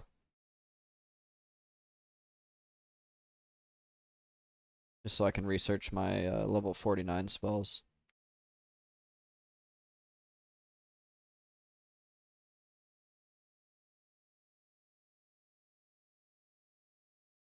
After the next Oowomp, which is in a minute and a half, we'll look at Otis only,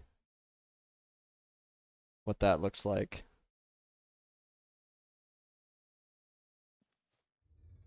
We'll do a little thought experiment. What if we made a Otis only solo self-found? So we'll do some analysis on that here in a minute. That just sounds so painful though. Would I really really want to commit to that?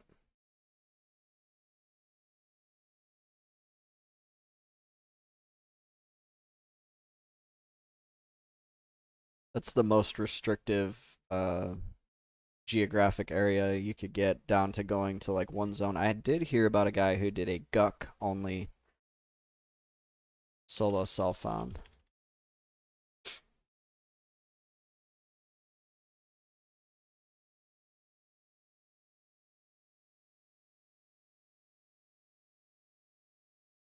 Guck only guilds.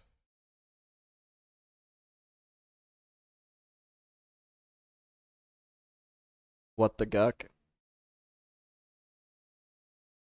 Are they on? There's nobody on. They must have gave up.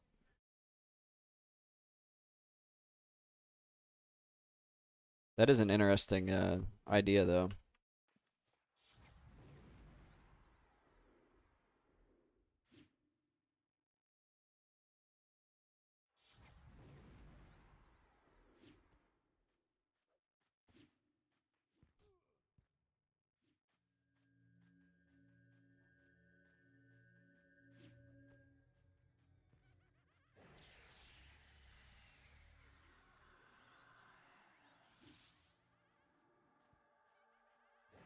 We'll go full dots on him.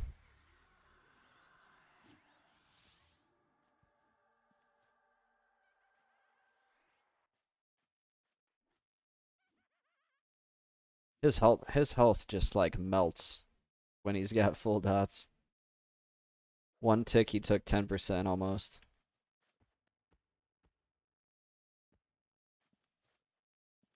Nope.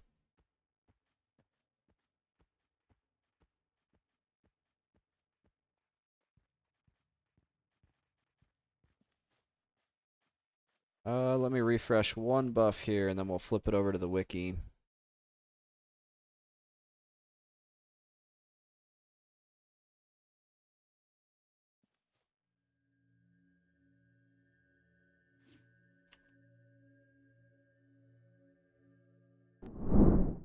Okay. We're gonna go zones. Wait, we need the zones by level. Where is that? Where do I find that? Zones by level.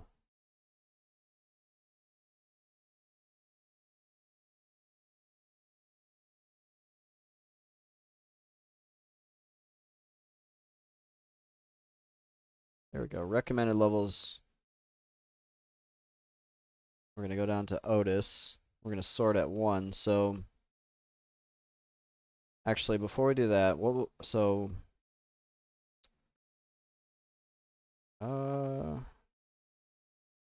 erudite. So you can be a cleric, all 4 casters, a paladin, or 5 casters, cleric, paladin, shadow knight. So we want to kind of have that in the back of our head. So if you were to roll Necro or Shadow Knight, you're going to start in Payneal. Obviously, Payneal or Tox, you can get probably 1 to 10. And then Payneal, you can go much further. Stonebrunt starts at 10. So I think the level range that I'm looking at is how do you get from like here to the hole? Once you get to the hole, you can finish. So how do you get from like 10 to 45? I wouldn't start the hole at 40. I've done that on my chanter and it was pretty rough. Those guys down there in the hole are pretty tough. So Stonebrunt is apparently is 14 to 46, but you got a lot of stuff to kill in the teens.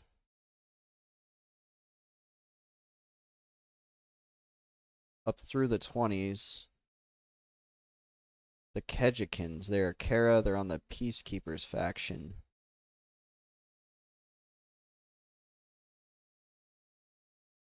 Looks like they're aligned with Iriden, so if you were evil, you could do the Kejikins. But let's say you weren't killing those. It looks like there's some other stuff you can kill in the 20s. You can kill pandas, that's messed up. But once you hit the 30s, it's down to like NPCs. So where would you go from 30 to 40? The Warren says it tops out at 25.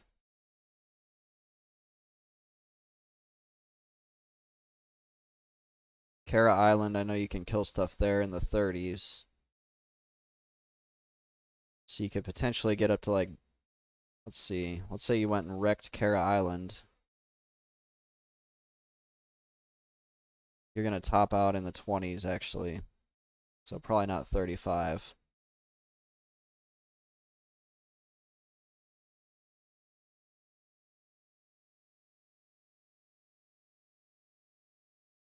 The Warrens tops out at 25. What would you do between like 30 to 40? Maybe 45.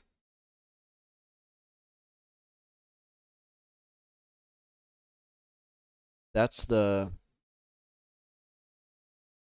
puzzle. How would you get from this point to the hole? What's in Tox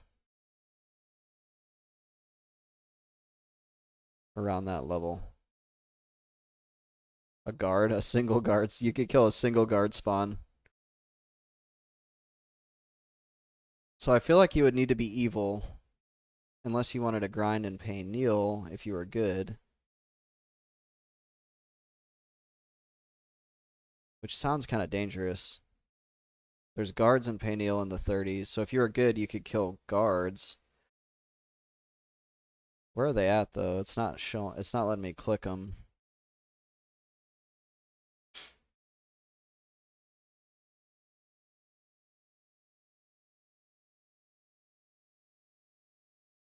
So you've got like some guys in the mid to high 20s, and then you got a bunch of guards that are in the mid 30s.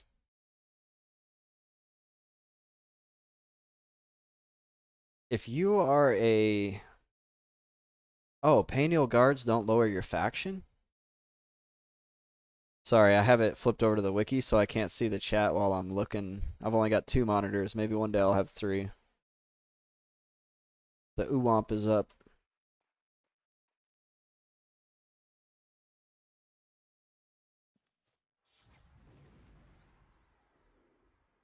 Don't nuke my pet, bro.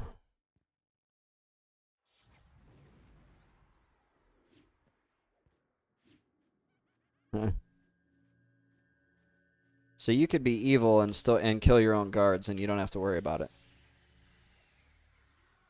They're just skeletons. The city doesn't care about them. That's so funny.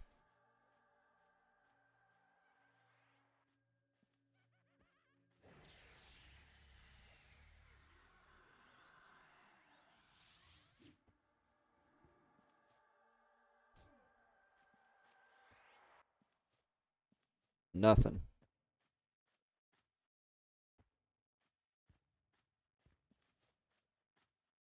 These pets regen so much health so fast. Okay, back to the wiki.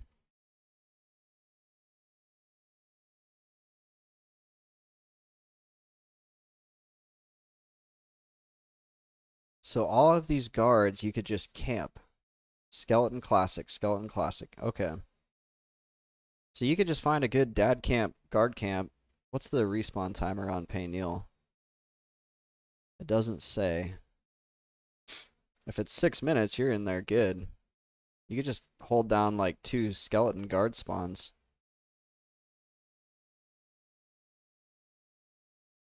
They drop 5 to 8 plat per kill, kill them and sell to the guys next to the guards. Nice.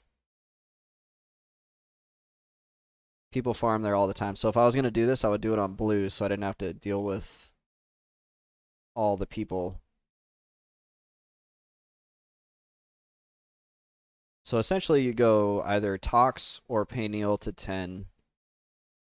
Stonebrunt and the Warrens up to around 25 to 30. And then there's skeleton guards that are in the 18 to 24 range. That'll get you to 30. 25, 27, 27. These could get you up to like 33. What I'm wondering is how do you get up to where you can kill these guys? But I feel like it's doable.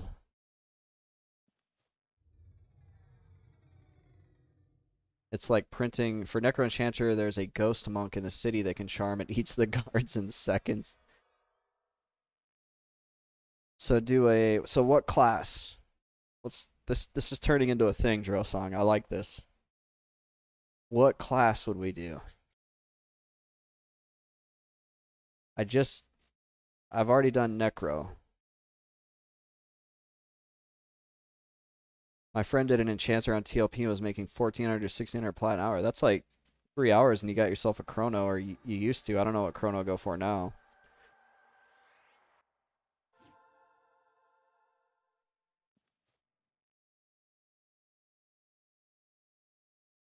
If you did a cleric, you could ward the undead. You could be like nuking them. I'm gonna count Necromancer out because I'm not gonna do two Necros back to back.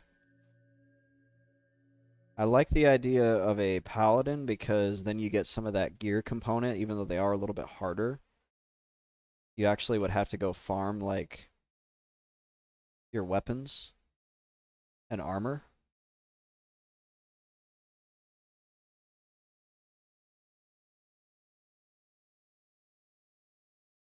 What is the erudite cultural armor?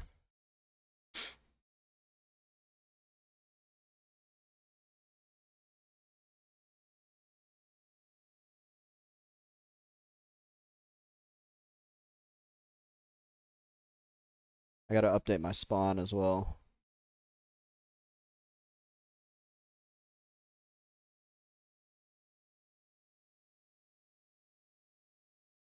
It's from tailoring and it looks amazing. Steel silk.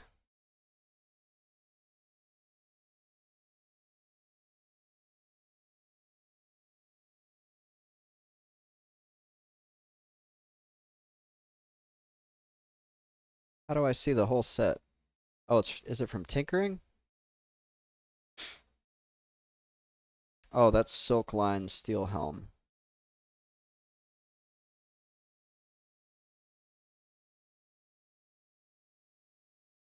Is it all one word? Steel silk? There it is. Erudite cultural tailoring. No. Oh, there's the screenshots. Oh, it does look cool. Dude.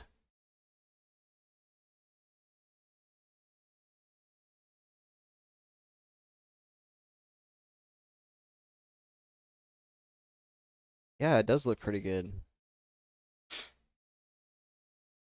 Can you get Can you make it though if you're Otis only? Where do you get these Tarantula silks?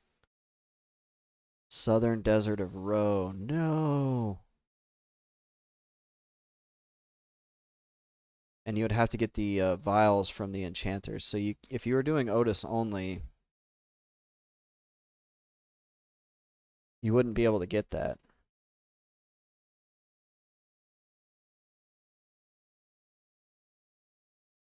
400 platinum and gems for the vials. So I was thinking you might be able to make your own armor set if you had the all that plat from the guards. Because if you're not worried about sinking, 5 grand into an armor set because you're solo self found, I'm gonna finish all these projects and be like, man, if I had just played the game normally, I'd have like 2 fungies. But I'm sinking money into like fashion quest items and research skills. Getting tailoring that high would need non-Otis. It kind of sucks and would need non-Otis, yeah.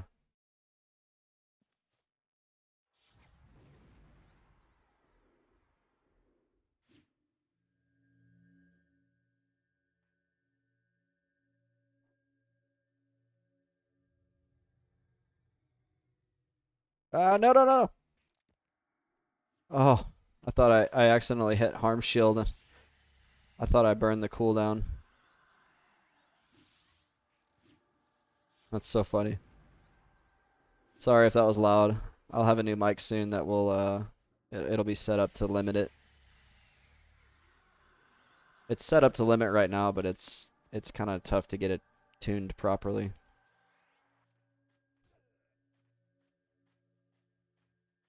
If I limit it too much, it ends up sounding really muffled. So I apologize for your eardrums. Normal volume? Okay, good. I definitely care about the viewer experience.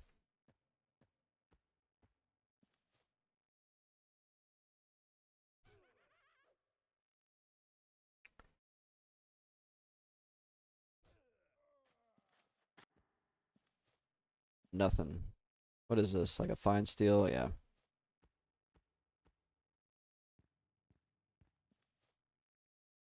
Okay, so of the classes, if I was to do Otis only, I feel like something that does well against undead would be optimal or an enchanter. If I did a paladin, I would have to do more of like the figuring out. I like when I do solo self founds, whether it's Diablo 2 or EverQuest, I like that gear component. I like having to go find gear because I think it makes the game a lot more fun when you go find your own gear pieces. So a paladin would add a lot more to that because they're more gear dependent. I do like the idea of the battle cleric, though.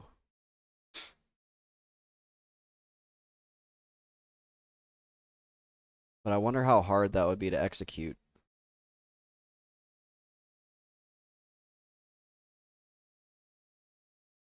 You definitely get undead. You get your undead nuke at level 5.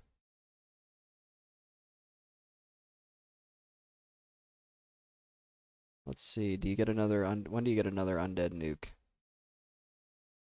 Level 24, just in time to kill those guards. So a paladin or a cleric is because I've already got a chanter, so I don't think I want to do a chanter again. So like an Otis only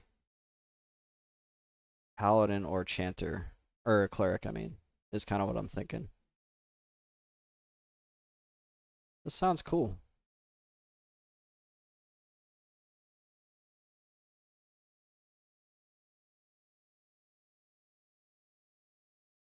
The thing, but the thing I'm not thinking about is once you get past those guards, how high can you get on a level 35 enemy?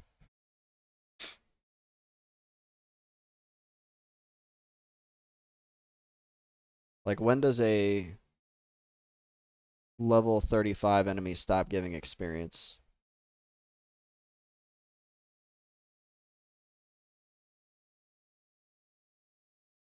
I'm looking on the wiki trying to find something.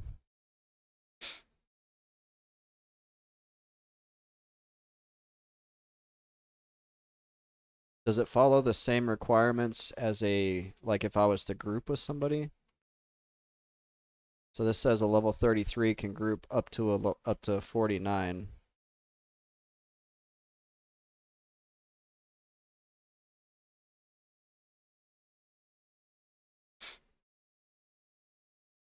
Or level 50 can group up down to a 34. If it follows those same rules, then you could theoretically do guards up to 50, which is pretty. It would be slow. It would be really slow by the time you hit around, yeah, the high 40s, definitely.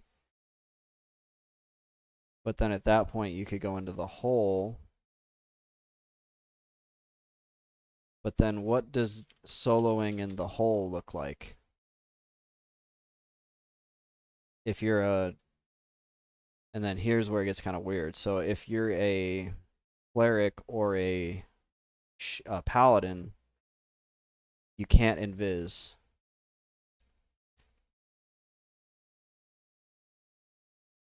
Right? Because you don't get invis on clerics, I don't think. Actually, let me verify that before I just put that out there to everybody.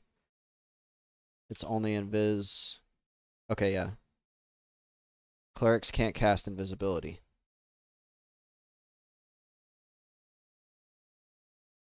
So if you were wanting to go to the hole, you would be kind of beholden to either killing mobs at the entrance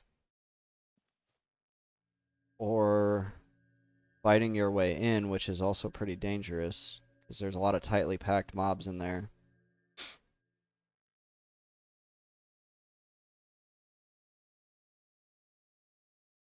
would you just end up experiencing all the way to 60 on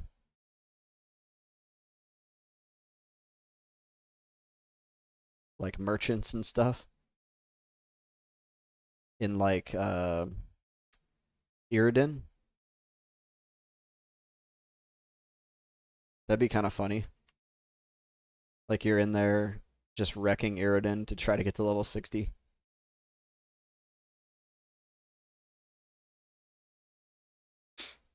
Vendors are labeled as shopkeepers and have higher regen and no experience. I did not know that. Wow, thank you for that. I I don't think I've ever like tried to camp a shopkeeper, so I had no idea that they do not give experience. That makes sense though. You don't want people just indiscriminately killing merchants for experience. You tried killing some of them in West Karana? That's funny. So you would probably kill guards in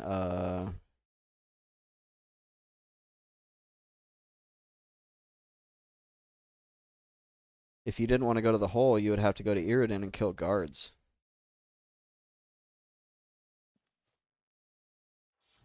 We got the Oowomp.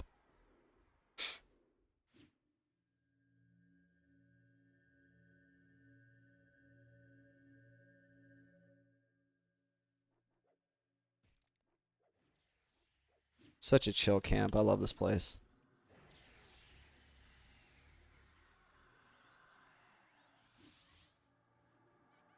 Oh no, I didn't get my boiled blood back on my bar.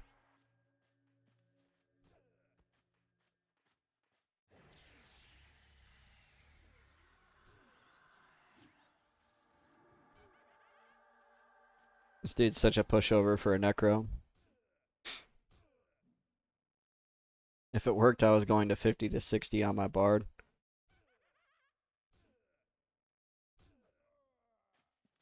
Let's see what he's got. Chip bone collar.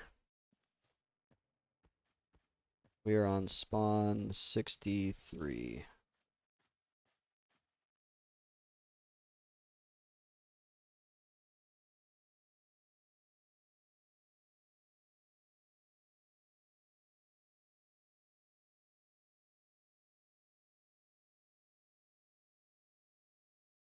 We've seen that quite a bit, actually. I think I've seen that thing drop 3 times. Yep.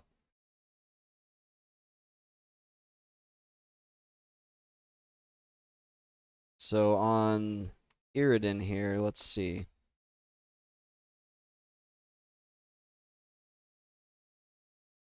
A lot of guards in the 30s. Lots of shopkeepers. Ooh, that'd be tough, actually. There's these 3 mobs that are 50.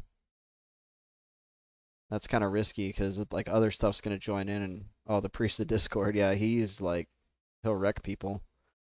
I don't think it's viable to try to solo him. At least I don't think so. I've never tried. I've accidentally hit him before. All right, I'm gonna take a quick break. Stick around. We'll be back in just a minute.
Okay.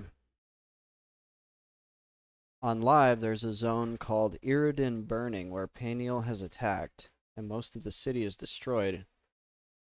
And you quest for the Deepwater Knights to try to take it back. There's so much like cool stuff in live that I want to see.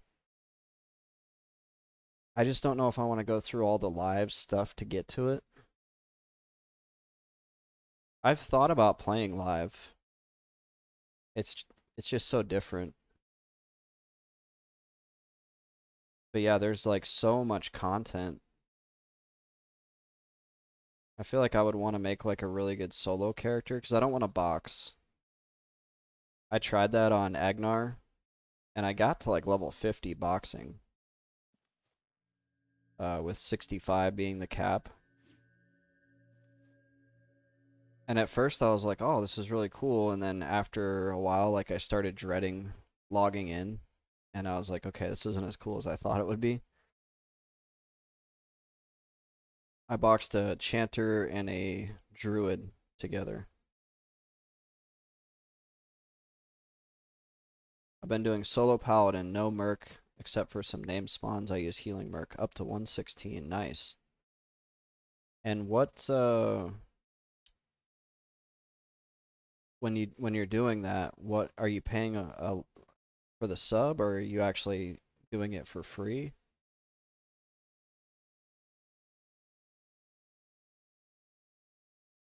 The problem with live is every time I get to like level 50, I go back and do all the zones I couldn't do on like Project 1999. And then I get distracted and I do that for a while and then I quit. I never level past like the classic era. It would be cool to go solo like Trachanon or all those dragons that I can't kill. A lot of the player power is behind AAs, which you can only spend enough as a free player to get to like 60. So you have a like you're paying for the sub. I'm not against paying for a sub. I'm not one of those like anti pay any money.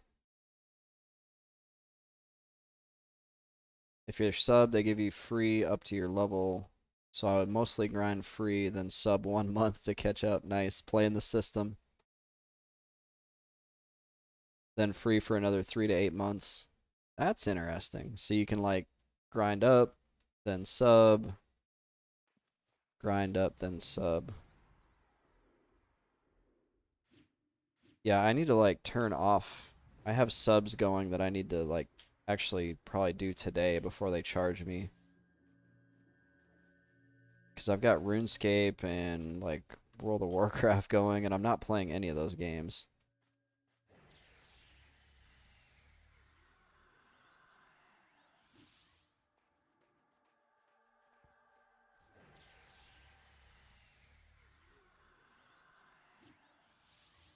I finally got to 115. Does it take a long time to get to the level cap? Is it not like super accelerated? Finally got to 115, and that's level cap for free players. New expansion just dropped last week, and I bought it so I wouldn't be level locked anymore. So now you can grind up to 125.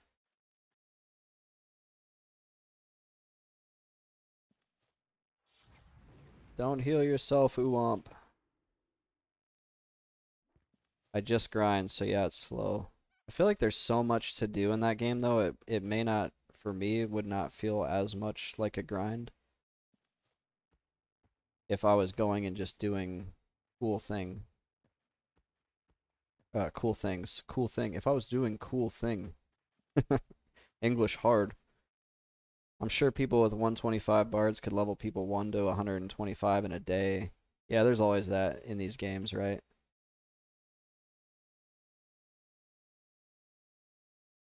Okay, so spawn 63 drop the bone arm plates.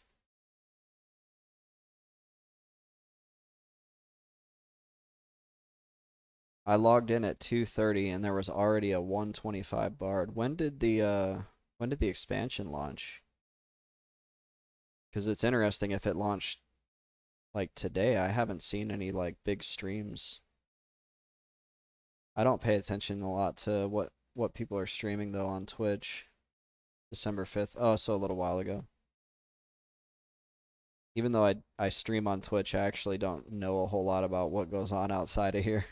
Maybe I should, maybe I shouldn't.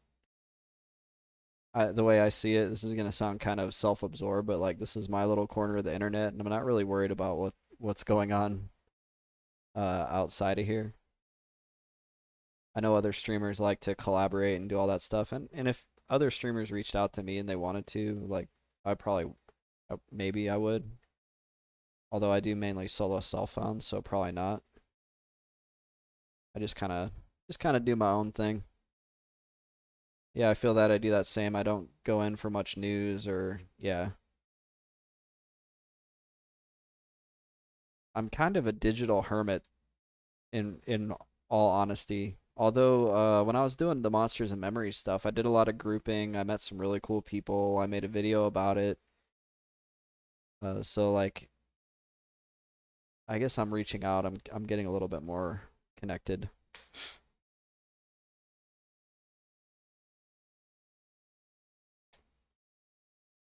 But I spent most of the year playing Diablo 2 and I actually played offline, so my only interaction with the community was through Discord where we would just kind of talk about our drops and like what cool stuff we had gotten. I'm actually kind of intrigued uh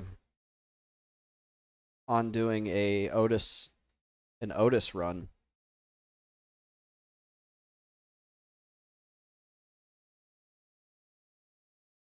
I feel like that's going to be a few months away though.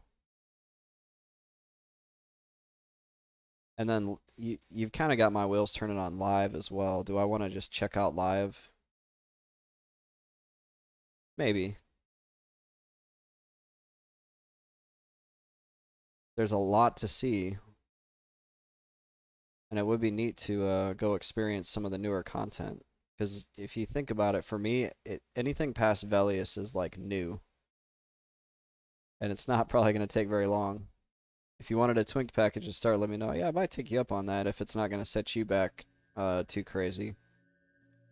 I wouldn't want to take anything, because I would be more like a tourist. You have fungi tunics and cloak of flames in the bank. That's so funny how different it is. You log in and you've got a pile of fungies like sitting behind you. You're like, ah, yeah, you can take one, take two, I don't care.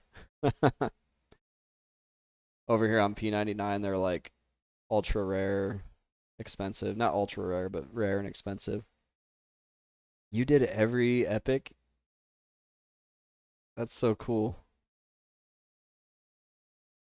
I did my epic on Agnar on my cleric, so I have technically done one epic quest. But it was so easy because it didn't take a raid for any of the mobs anymore because you're in PoP on Agnar. So like some of the enemies that I needed to kill, I like cobbled together a group from just people in the zone slash people in my guild. Shaman can make thorns potions, so if you fungi plus thorns, it makes 1 to 50 stupid easy. I would probably do that. I would probably try to get through 50 quickly. That way I can kind of more or less skip these levels and start doing newer stuff. Because I feel like I would burn out pretty quick if I was just trying to grind and like Field of Bone again. That would be just too boring. Although I imagine it goes a lot faster.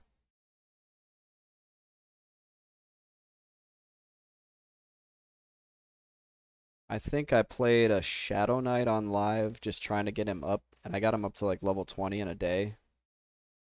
Just from, yeah, finding Defiant and killing stuff in Paladal Caverns.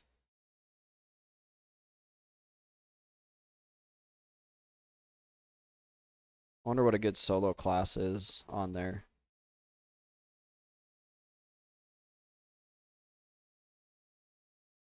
I like the Beast. Is it Beast Lord or Beast Master? One or the other.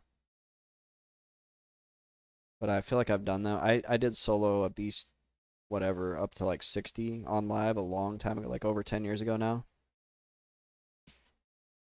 Beast Lord, they're super fun. Yeah, they are. They're like really really good at soloing, from what I understand. You kind of get that like melee power of a monk mixed with the utility and buffs of a shaman.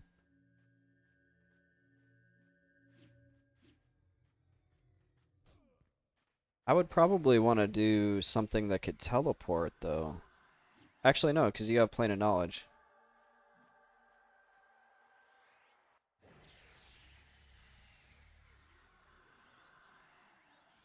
I could always do that. I could just play the one guy I already have that's, I think he's level 60 or maybe 55. So I wouldn't even have to start over.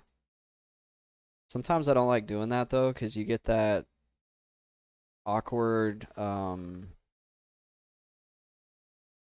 is he healing himself? He's in the water. I can't cast spells in the water. You get that awkward, like, I just logged in and I have no idea what my abilities do and I have no idea what's in my bank feeling. They've at multiple points given away 85 boost tokens to accounts to get people to play again. I think I have a character also that is boosted. I think I did a ranger just because I thought it would be cool, and then I played it for like 5 minutes and was like, yeah, I'm going back to P1999.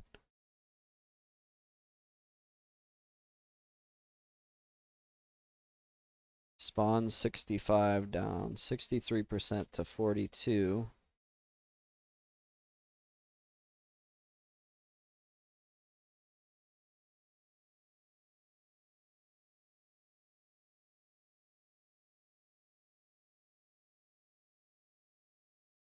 Let's see, is EverQuest installed on my computer? It is. Wonder how much patching it would take.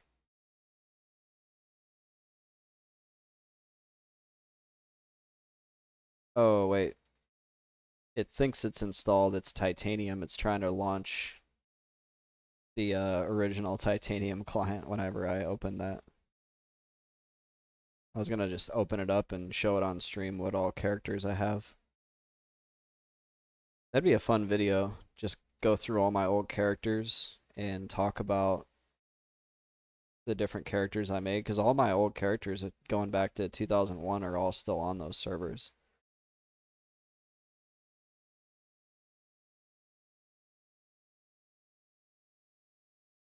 Yeah, I think I have a Barbarian Beast Lord who's like 60, maybe 65 on, and then I have a boosted character that I think is a ranger. Those are on Vox, I think is the name. It was like the new player server. Then on the old servers, I have a monk who's in his 50s. That was my main way back in the day. On Agnar, the POP server, I have a chanter that's probably in his 50s and a cleric who's 65. That was my main on Agnar.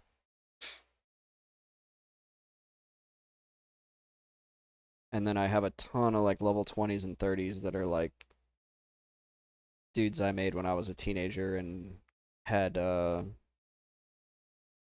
character switching syndrome where I would make a character, get to like level 20, then make a new one, get to level 20, and I did that like 5 or 6 times. Like an embarrassing amount of times. I never stuck with one character when I was younger. Yeah, it was too hard to choose, and I would get to like level 20 and then see another guy and be like, I would group with another character and be like, oh, that guy's so cool. I want to be that. And then I would just re-roll right there. I'd be like, I gotta go, guys, and leave my group and then re-roll and make that all up to like the same level and then do the same thing over and over and over just because I couldn't decide what was like actually the cool class that I wanted to be. It does help being older and understanding the game and its like full scope to where now I can sit down and be like, what kind of character do I want to play? And then I do a pretty good job of sticking with them. Like this solo self-found project's been going for 3 months now, over 3 months, and I haven't switched characters yet. I leveled so many people to like 20 and 30 and then would delete. You would delete them? Jeez. I would just leave them. I have like 2 or 3 mages. Like magicians alone, I have 2 or 3 of.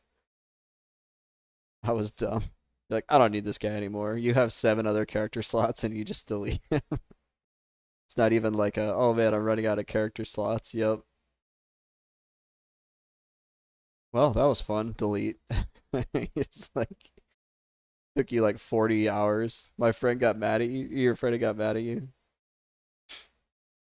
You were making your 3rd monk. I feel like also though, like part of that for me was being a kid and enjoying the new player experience more than the higher level experience as well. Because I remember liking the like level 1 to 10 grind for some reason, which is weird because now I can't stand it. I'm like, I don't have any abilities. This is boring. Takes me longer to get from 3 to 4 than it does from like 35 to 36 or 36 to 37 because 35 is a hell level. Like, I swear, there's some levels, even as low as like level 5, that feel like they take longer than getting from like 25 to 26 or something. Oh, is it that guy? Is that the dude?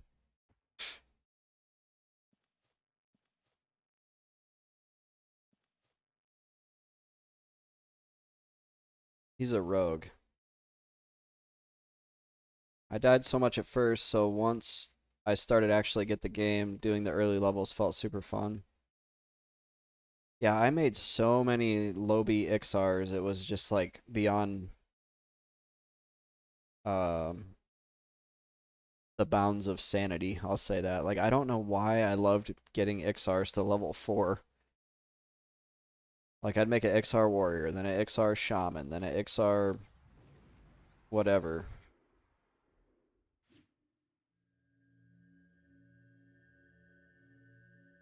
And I would never get to the point where you actually like experience what they actually played like.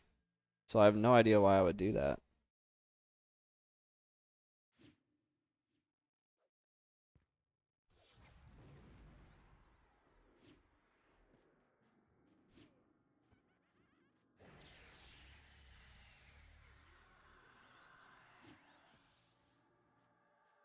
And now I don't like the low levels at all. Once the class gets the stuff that makes the class whole or complete, that's the point that I like to get to. And for some classes, that can take a while. For Necro, it feels more like at level 29 is when you actually feel like Necro. 50 to, you like 30 to 50, 50 to 60 is too slow. I haven't gotten to 50 yet, except on like on live. Spawn 66. Just like watching stupid high undead crits. Like when you use a nuke on them, or a, what do you mean by undead crit?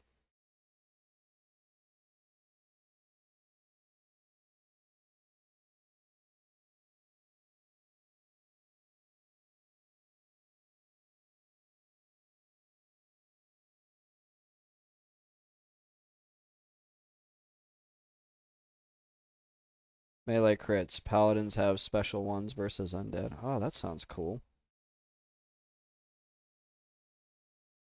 Paladin was one of those classes that I made after I played with another paladin.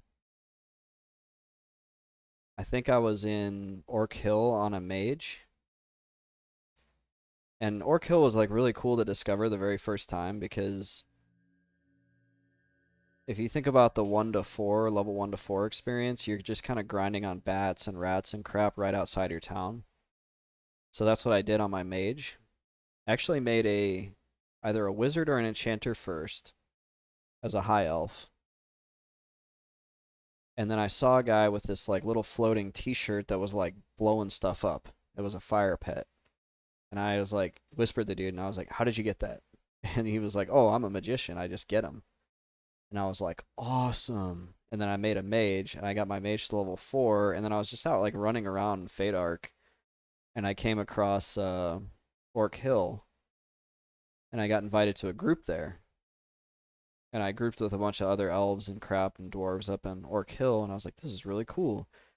And then somebody joined the group, and they were a paladin, and I think they were like slightly twinked, so they had like a cool sword and everything. And I was like, dude, you look so cool. And then I like re-rolled into a paladin. I played him to like 15 or 20, and then re-rolled into something else, and then something else. It just kept going. I finally got stuck on the monk after like a year, maybe about 6 months actually.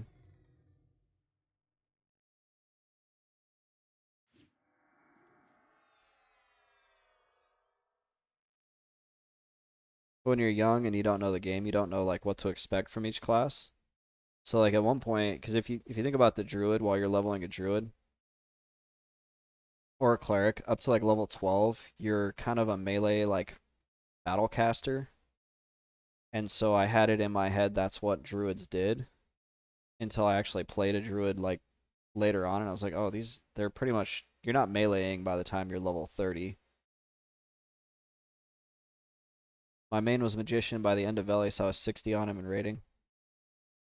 That's cool. I never got that far on back in the day. And on my servers, the servers I played on, there was usually only a handful of level 60s. Unless they were all anonymous. Maybe they were just all anonymous. When I was a kid, I would always log in and slash who all 60 and then like talk to them. Like I would just whisper them out of the blue. Hey, what's it like being a level 60 necromancer? And they would like sometimes they would talk to me and tell me.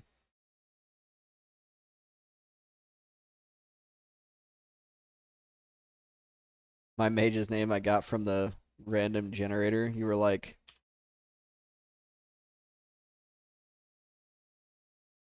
that. One of those nonsensical. You know what's really funny is on Monsters and Memories, people are your pet when you summon them is called a skeletal minion, but people are renaming them to like Kebab Tick and Jabober and all that. So your name was Kaldemar or Kaldemar. Everyone in Velius is like, why are you named after the Kale raid zone? So whenever somebody would do slash who all Kale, they would see all the people in Kale and then you. A level 20 dude out rocking it in northern plains of Karana.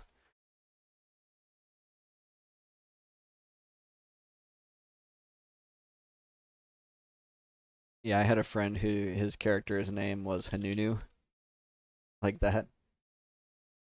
And he thought that was like the funniest thing ever, so he stuck with it. It was one of those random names.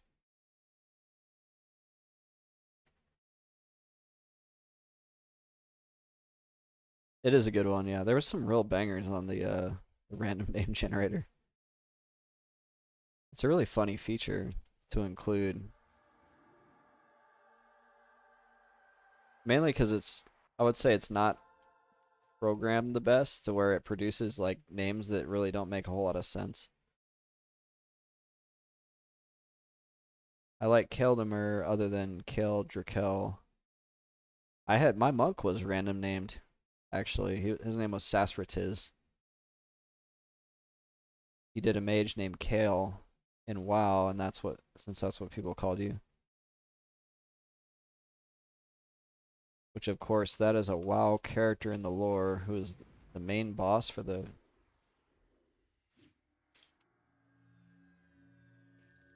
Oh yeah, Kael'thas. It took me a second. I was like, wait a minute, what are you talking about?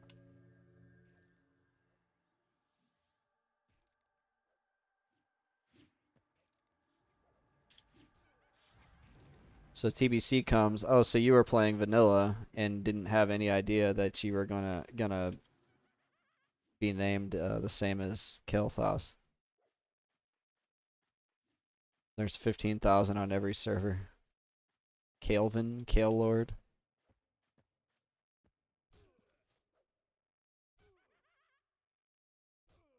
Sometimes naming your character is like the hardest thing. But I've noticed if you name your character properly, and by properly, I mean you choose a name that you actually care about, at least for me, it helps me invest in the character more. Like if I really like my name, then I play the character more for some reason. I used to make, if a game was a PvP game, I would make a tiny, like, little gnome girl and name her Pigtails, because I really like the idea of completely wrecking people with a little girl named Pigtails. I also had a WoW rogue named Zur, which years later ended up being some rare spawn loot vendor in one of those shooting loot games, and people started whispering "F you" for not having my weapon. Yeah, Zur is in Destiny and Destiny 2. I like Destiny 1. I don't like Destiny 2. I still play Destiny 1 occasionally. I played it like a week ago. I won't touch Destiny 2 because they ask for too much money.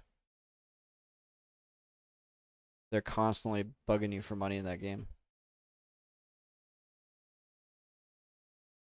I'm just like, get over it and charge a sub. Stop asking me to open my wallet every 2 weeks. That's why I just play Destiny 1. It's like the same style of gameplay, you just don't have to pay for it. I've already paid for everything on there, and I know they're never going to ask me for anything. For free to play EQ on live.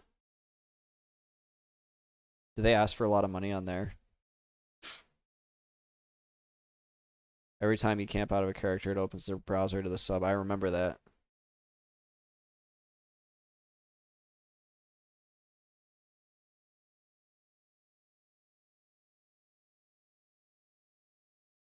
I do remember that. You camp out, and then as soon as the game screen closes, you get a browser in your face that's like, subscribe. And you're like, no. Stop being so aggressive. If I want to sub, I'll sub.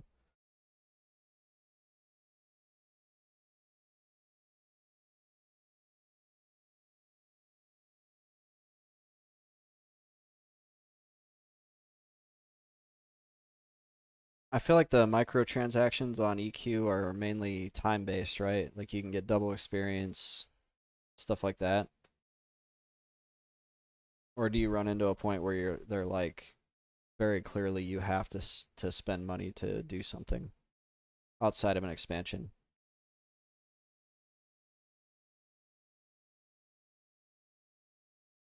Because the last time I played live, it was like XP pots.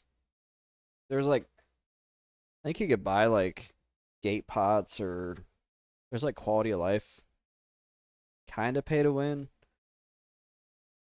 but not like you can buy a sword. I don't think there was anything like that. I think you could buy armor crates actually, couldn't you? I don't know. I wouldn't. So here's the thing. I wouldn't play live as if it was like my main game that I really care about. So I guess it doesn't really matter. Kind of like Lord of the Rings Online. I'll get on that game just to run around the Shire. So I don't really care if it's like pay to win or whatever, because I'm like, I'm never gonna go to the max level in this game. I just want to run around the Shire and deliver bread to hobbits. There are illusions you can buy that give you like 6-hour levitate, or mounts that give you a small perma buff. I think I bought one of those mounts actually. I'm kind of ashamed to admit it.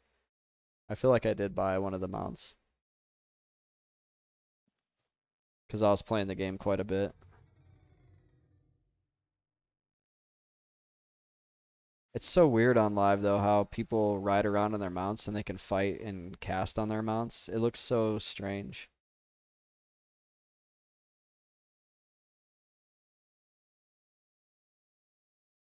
Paladins get instant summon mount from AA and it gives the buff too.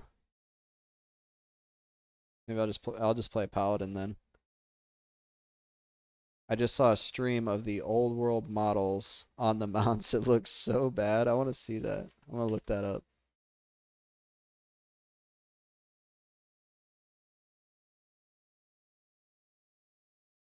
Let me see if there's any images. I feel like the whole game just looks kind of bad. I'm not gonna lie. Oh my gosh, there's bunny mounts. That that's probably one of the worst things I've ever seen. Is that like an Easter thing? Like you can get that in the Easter event or something?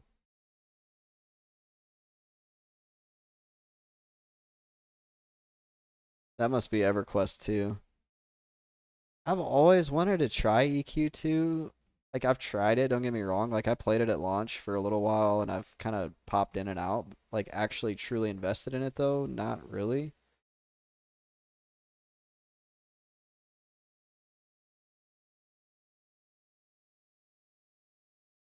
It's just such a weird game.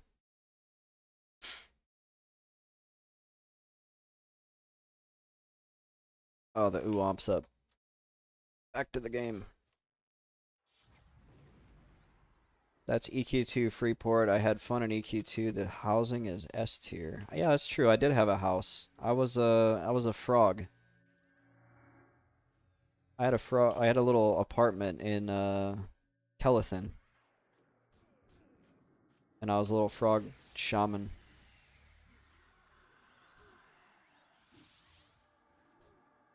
I think that kind of sums it up. Yeah, there's like too much. The crafting is fun.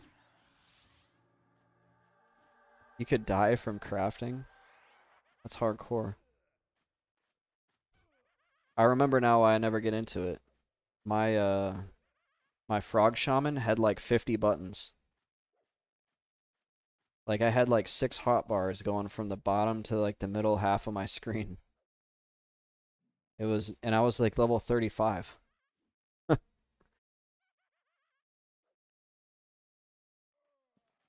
I played EQ2 at launch, and it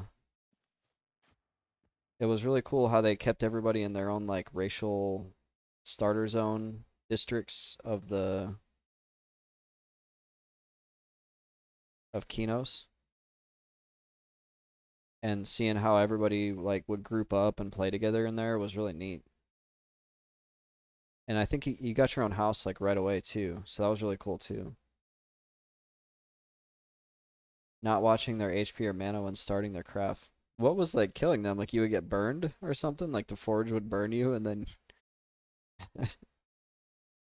just imagining what that would look like in real life. Like somebody's baking a cake and they burn themselves badly and they're like, "No, it's fine.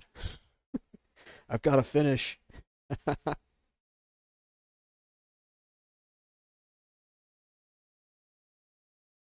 When you mess up timing things you need to react to, it would deal damage. I guess that's more engaging than like WoW crafting where you just click craft and a bar fills.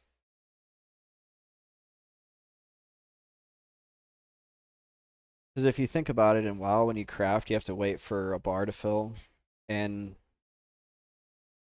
it's not long enough that it's some sort of consequential amount of time. So it's like, why even have the bar if you're just gonna craft it and it's gonna automatically just fill up and give you an item? So if you were you couldn't react taking damage. Oh, it costs mana to craft. That's weird. Yeah, I played EQ2 when it first came out. I started out in the districts. It was really neat. And then I got out to the first like outside zone, Kinos Hills or whatever was right outside of Kinos.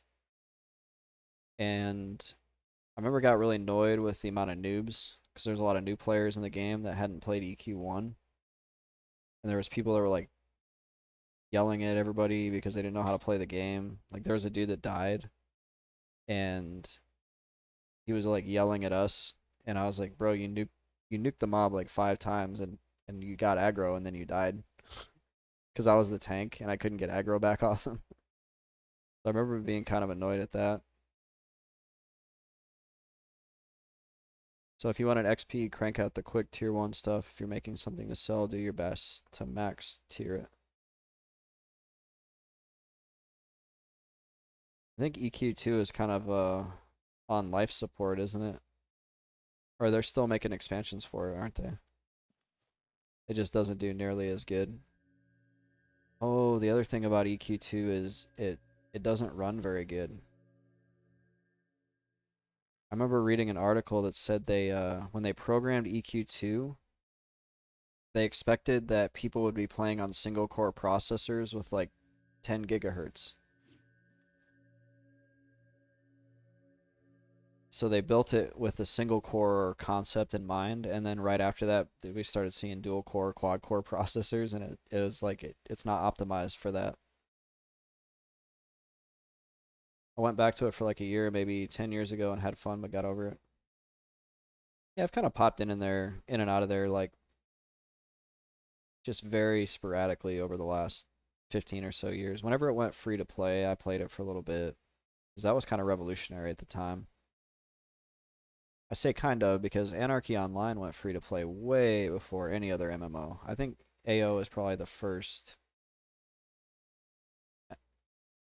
Yeah, because I don't think Meridian 59 even went free to play for until 04 or 05. And who knows about Meridian 59? Barely anybody. And it's not really it's an MMO, but not. It's like more like a graphical mode. So then AO went free to play in like 04 or 05, and that was pretty crazy. And I had a lot of fun on AO. I've actually have fond memories of that game. And then EQ2 went free to play somewhere in like 2010, 2011 time frame. The player made dungeons and the mentor system is sweet for leveling and power leveling. I had 2 accounts with Shadow Knight on both so I could get 1 to max level in like 3 days. Huh. I just tried to play the game like it was meant to be played. And then at one point I tried a progression server and I got to like level 12 and gave up.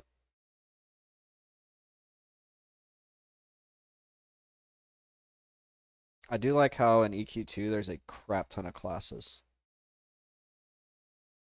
Like every time I go to make a new character, I'm like, what should I make? There's so many.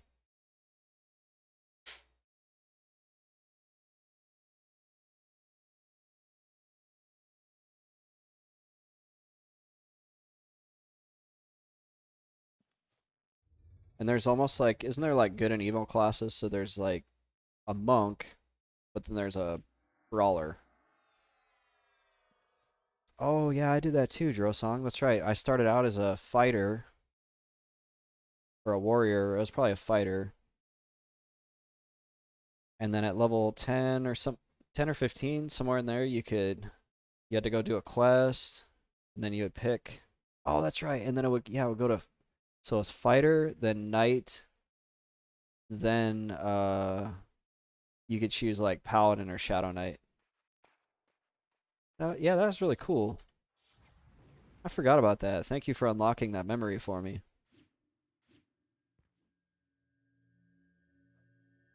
That's a cool progression for like a new player. And you definitely feel like you're making like impactful choices.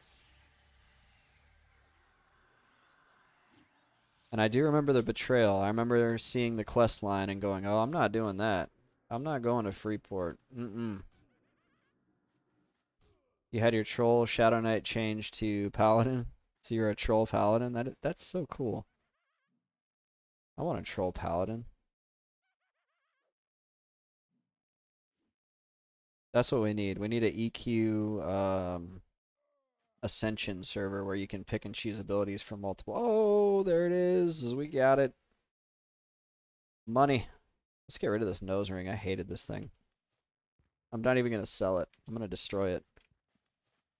Alright, so that was spawn 68. Not bad. Yeah, thanks for the grats.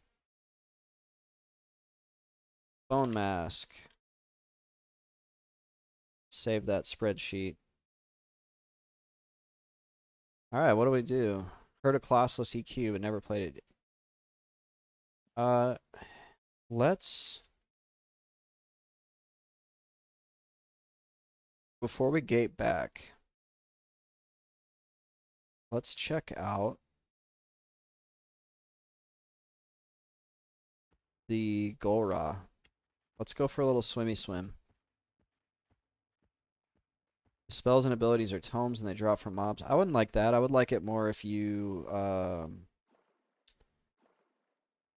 maybe design your own class, kind of like you could in Daggerfall or Morrowind. You guys remember that in Morrowind? Like the first time you play Morrowind, you're like, oh, Spellblade that or Battle Mage, that sounds cool. And then when you go replay it, you're like, I'm doing this, and you pick all your abilities because you know what actually is good and what sucks and what works with what.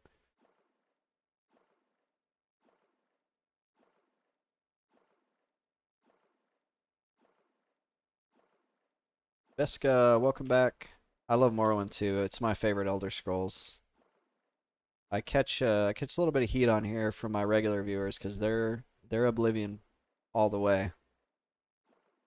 I kind of trash on Oblivion around here, so if you don't like Oblivion, I apologize. It's all in good fun. I respect Oblivion, honestly, I do. I think it's objectively a good game. But I don't like the direction it took after Morrowind.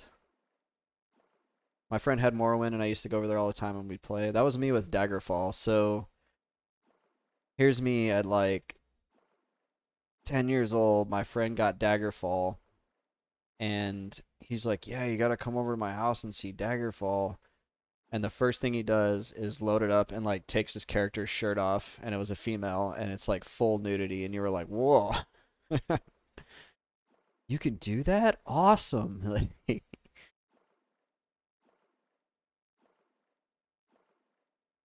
I played Morrowind, Oblivion, and Skyrim. I think Oblivion was my least favorite. I would say my ranking goes if I was to rank Elder Scrolls, not any spin-offs, just Elder Scrolls. Pestilent Cancer, welcome. Morrowind is still the best. Yeah, it looks like I'm among friends here.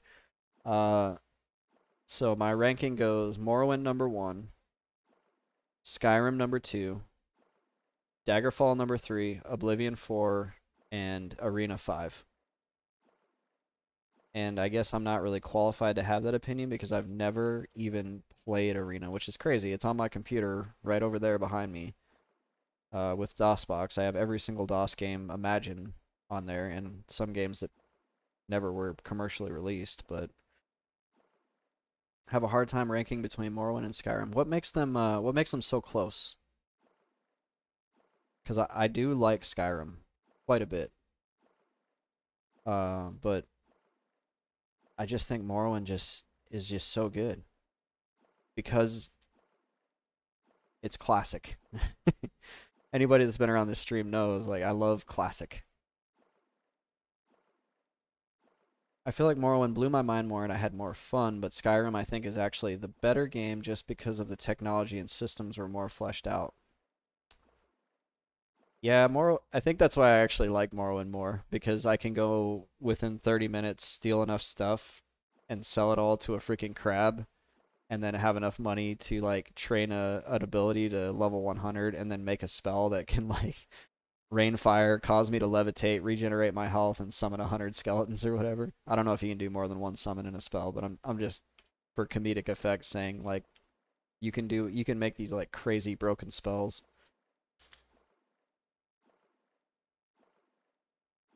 I remember I had a buddy who like loaded in we were at his house hanging out and he loaded up his Morrowind character and he was like permanently flying and just like raining fire on everything. He just flying all over the island, just shooting fireballs at anything that moves. I was like, that's so cool. Yeah, there's so many ways to break Morrowind in like less than an hour. Actually, if you guys like, it's a little bit off color humor, so viewer beware. There's a guy named Seth Zintat. Here, I'll just put it in chat. On his channel, he uh he has a Morrowind review, and he tells you basically how to break the game in like less than an hour. Oh ha! I didn't know any of the tricks and stuff like that from Morrowind. Veska says, "Yeah, I never did anything like that. Sounds fun. Yeah, it's super. Once you know how to do it, it's easy to do." I remember using levitate and killing guards in the air. Levitate was awesome. The first time I got one of the killing this character will destroy your Plus, it tells you, it like warns you that you're about to brick your game. Levitate is one of the reasons the Morrowind is the best. Yeah, you can just be like permanently flying in that game. Remember the first time you got the was it? It was a scroll. So you walk out of the first town in Morrowind and a dude falls onto the ground and he dies. And he's got a dope hat. Everybody wears that hat when they first play the game. They're like, "Whoa, what's this hat?" And they throw it on. And they look like like a Keebler elf. And then he has these scrolls, and if you read the scroll and then you jump, you'll fly across the continent or the island. It's not technically a continent, and you'll land and die. Like I feel like everybody does that the first time they play. I also love the music in Morrowind. I too love the music in Morrowind, Vesca. I love anything Jeremy Soule. Fun fact, Jeremy Soule did the music for Secret of Evermore on Super Nintendo. A lot of people don't know that. It was one of his first soundtracks he did. 16-bit, good stuff. It's easy now to spot his music. Um, like I'll load up a game that I didn't even know he composed for, and I'll hear like 30 seconds or less of it, and I'll be like, "Is this Jeremy Soule?"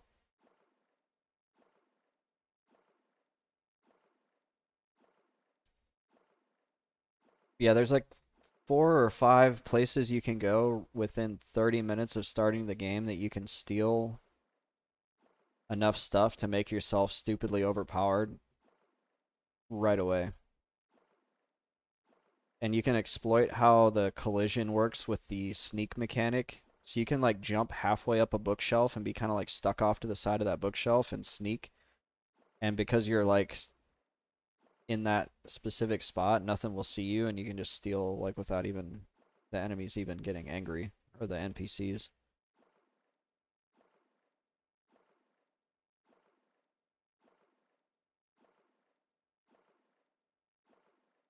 Yeah, there's like a in the Mages Guild in Balmora, there's a soulstone worth 65,000, I think. It's a Golden Saint soulstone. I think you meant, did you know you can level all skills to max after making it to the Balmora Mages Guild? How do you do it? So what I've done on my most recent Morrowind I wouldn't say play through because I've never actually played all the way through. I should. Was I downloaded a mod that lets you uncap the skills so you didn't have to plan your progression perfectly, and it made the game so much better. Because if you're playing vanilla Morrowind or unmodded Morrowind, you have to go like, okay, I got to get 5 levels in Longblade because that's going to give me the ×3 multiplier on agility. I got to get 2 levels in stealth, 2 levels in lock picking so I can get intelligence. You have to like plan your abilities to max your stats. If you uncap it, I have a mod that uncaps it. You just don't worry about that. You just play the game and level your stats, and it's so much better. It takes all that like I need to go jump 100 times to get my acrobatics up so I can get the max multiplier on my agility. You don't have to do any of that. It's so nice.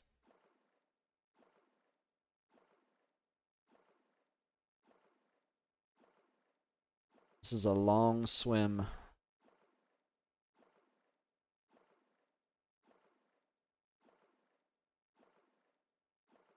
We're like not even halfway there. Jeez.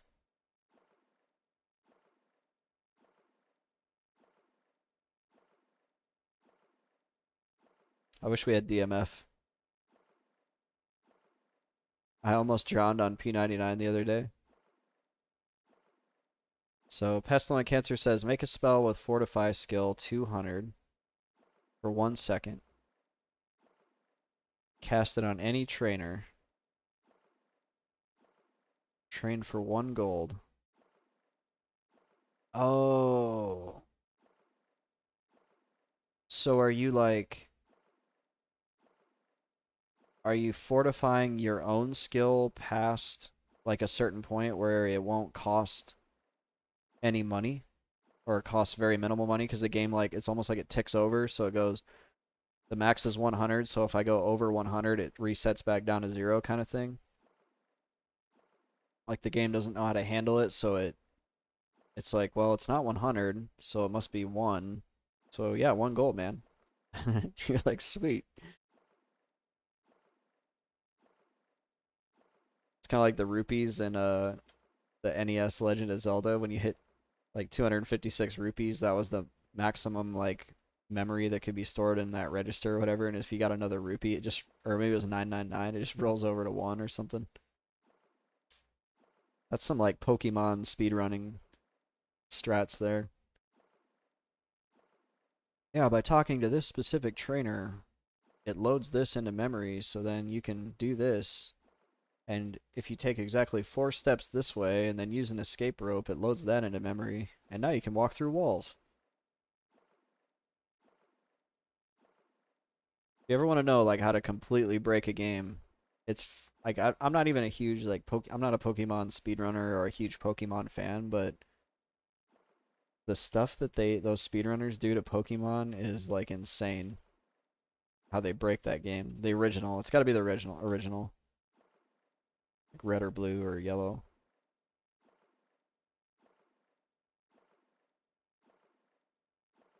Works better if you damage your own skill. The weird like tile manipulation is yeah, it's so crazy. Like they know that game on a fundamental like ones and zeros level. Like they're analyzing the actual game code and going, "Oh, it loads this thing into this memory register, but this is also on that same memory register. So if I talk to this guy 3 times, I'm going to get a Mewtwo the next time I go into the grass." And you're like, "What?" But that's the way it works.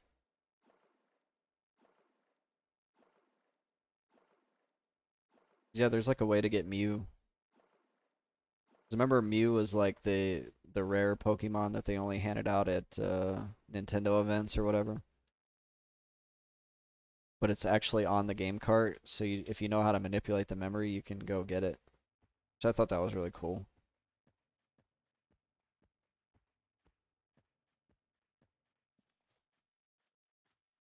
Should we go kill some elves?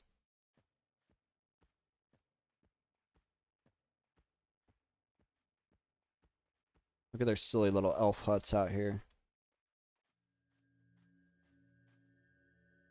How did you, Vesca? How did you almost drown on P1999? I'm curious. Not saying not throwing shade. I've almost drowned too. Just curious what you were doing. Were you in Kedge?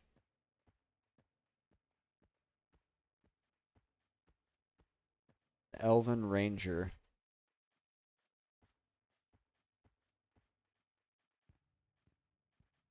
What's all in here? You were in Kaladin?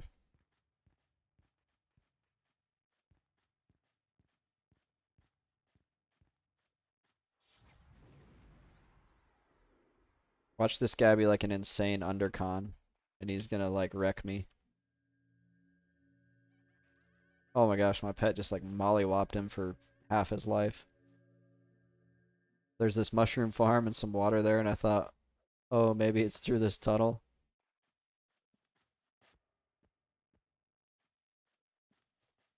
Ooh, I can get some elf meat. Oh, you were having trouble staying, that's funny. Ooh, what's this over here?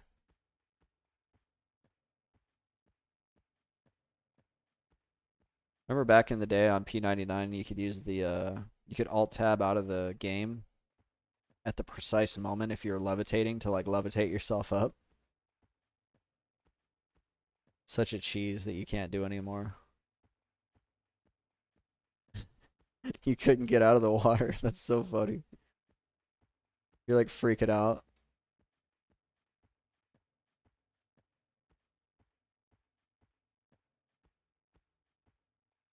What's in here? This is clearly made by Ixars.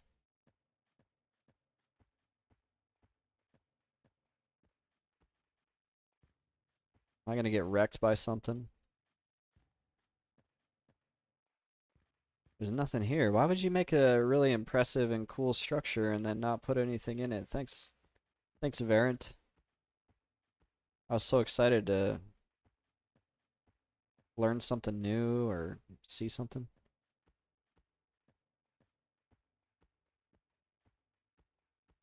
Ladders are the worst because you have to like get on and off them very precisely.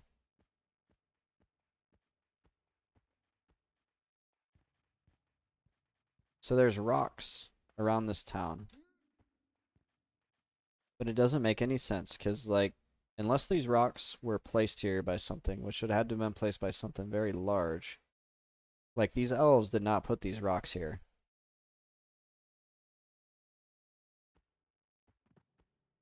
How did these rocks get here? Were there one at one point were there giants out here and then the elves just kind of took over where the giants left off? They used elf magic. Speaking of elf, I'm totally gonna watch that this weekend.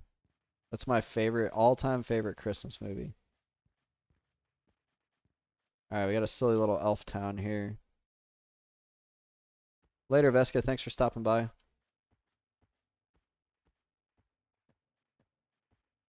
Yeah, Elf is my like hands down my favorite Christmas movie. I watch it every year. I don't care how old I get.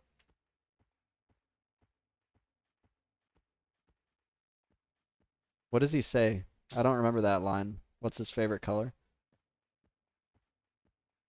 I know when they talk about like the elf food groups, it's like candy corn, candy canes, maple syrup.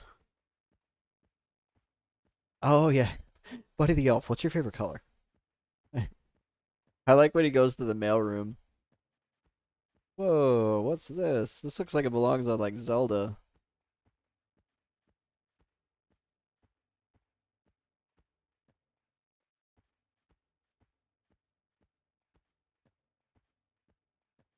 What is this? Like a totem. That's another thing. Like, what made this?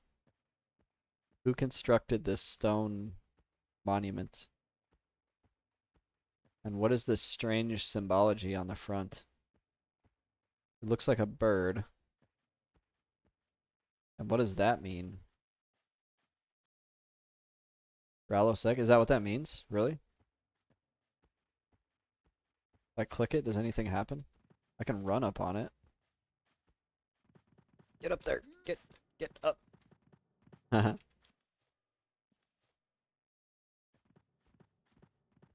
I'm sliding off.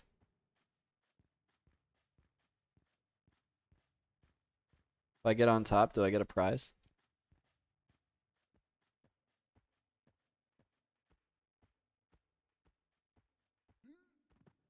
All right, we got to swim down here, and then Drosong told us you got to go around to the east or the west.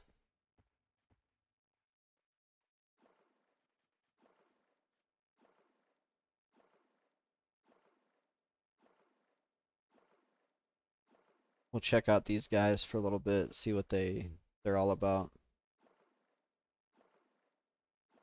I'm actually close to the cleric epic area. I do remember coming out here for that. There's like a little tropical island. So weird the cleric epic starts on like a Bahama type island. Or I don't know if it starts there, but it takes you there. It's all about water. The whole thing is like water themed. You do a lot of swimming for the cleric epic. This is the only epic I've ever done. So Drosong, having done all the epic 1.0s, what do you think? Which one was the coolest? Did you like pay attention to the stories?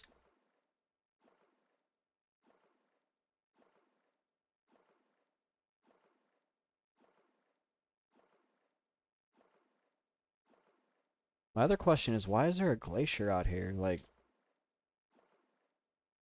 wouldn't this stuff melt?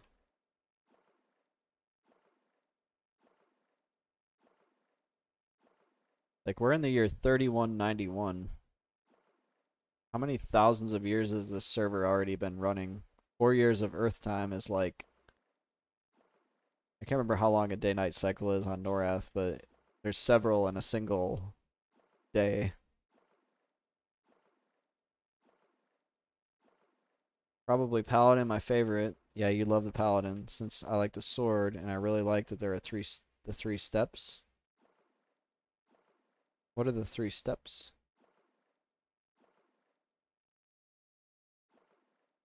24 hours in game is 72 minutes. Oh, here's the shelf you're talking about. I was like about to call you out. I was like, I can get up here. What's he talking about? I can't get here, and I'm like, oh no, you can't.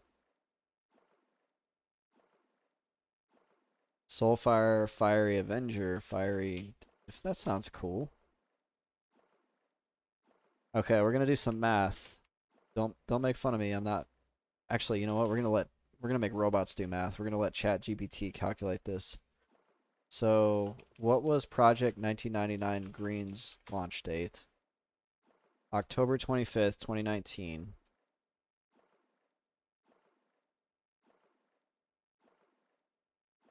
Probably gonna take me a minute to type this prompt out. If a game came out October 25th, 2019 at midnight and you said it was 72 minutes. I'll wait till I get up on the ice here and then we're gonna let ChatGPT figure out some math.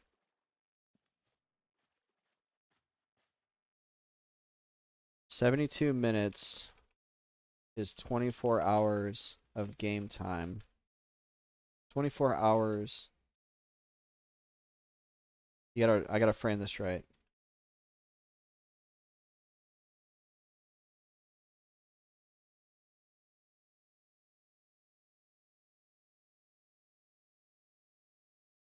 I'm almost there. October 25th.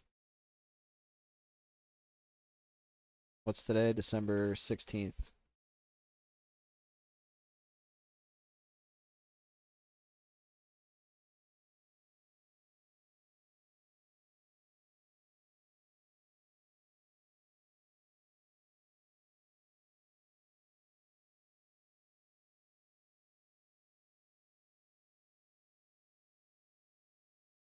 Oh, only wait. That can't be right.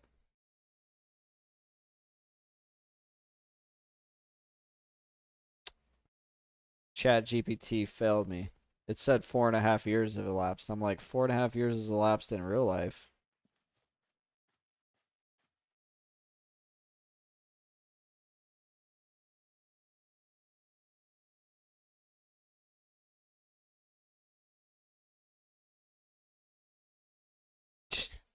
This thing is like, man, they nerfed my boy Chat GPT. It's like I was like, how much time elapsed in the game, Chat GPT?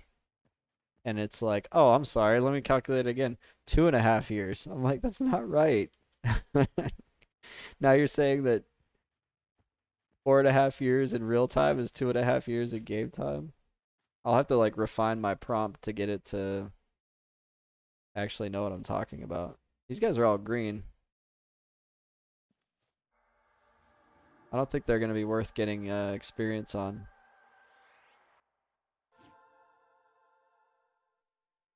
They lobotomized ChatGPT. It used to be so good, man.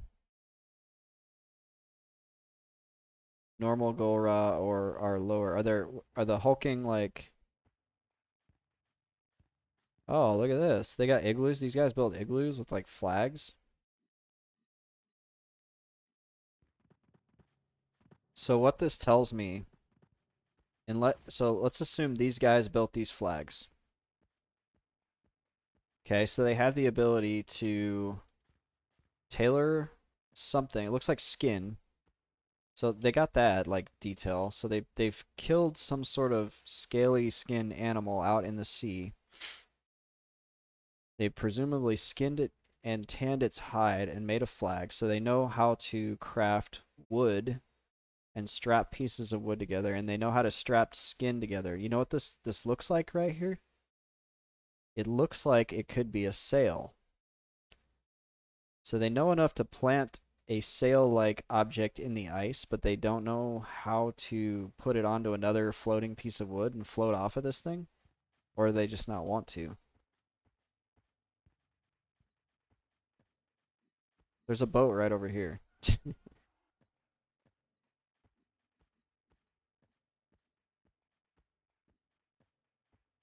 It doesn't make any sense.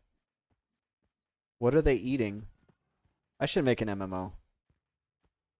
I would probably drive myself insane because I would be like, there needs to be things on this rock that they can sustain themselves on. That looks like an orc symbol. They must have been with Ralos Zek when he was about to assault Kunark. That's cool. I didn't know that Ralos Zek assaulted Kunark.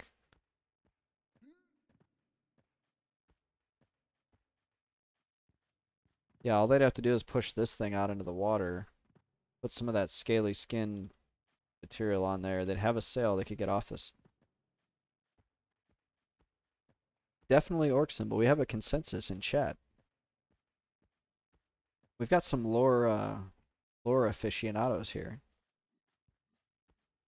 That's good because I know nothing about EQ lore. Just kill a few of these just for funsies.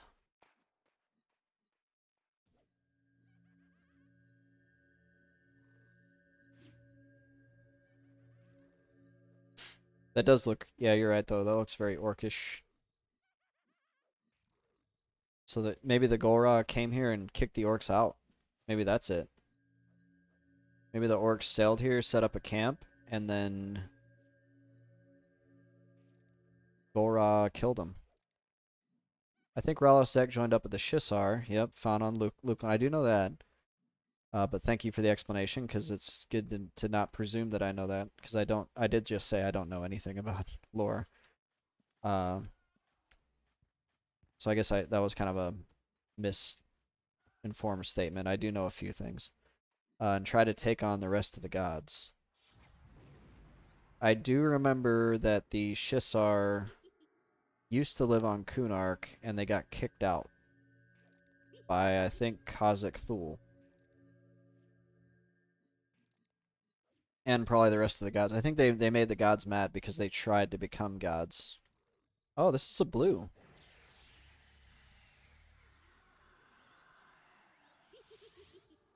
I was like, why isn't this guy dying?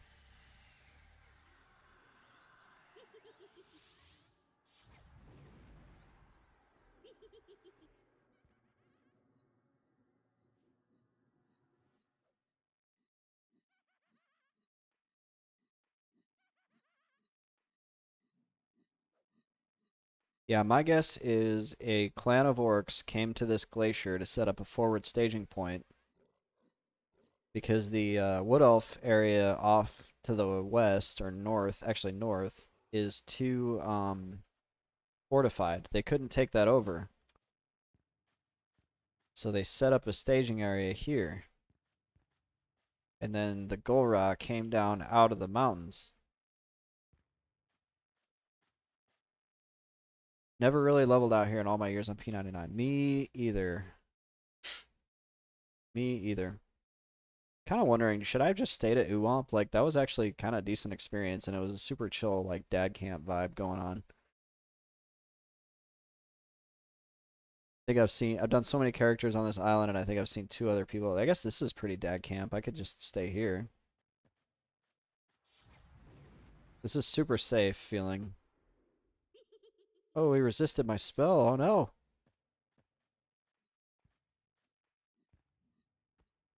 I say it's super safe, and then I start getting resisted. They're kind of fast.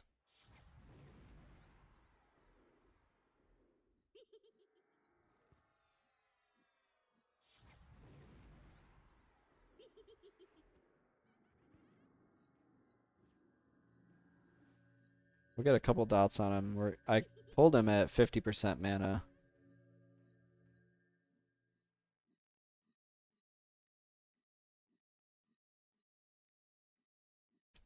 Gonna do a little meditation here as a pile of bones laying on cold, presumably cold glacier. I don't know how these igloos don't melt. Ooh, they're getting kind of close to that other guy. Do they social? I don't think they social. At least the Yetis in. Well, no, some Yetis social, some don't. It's kind of a toss up.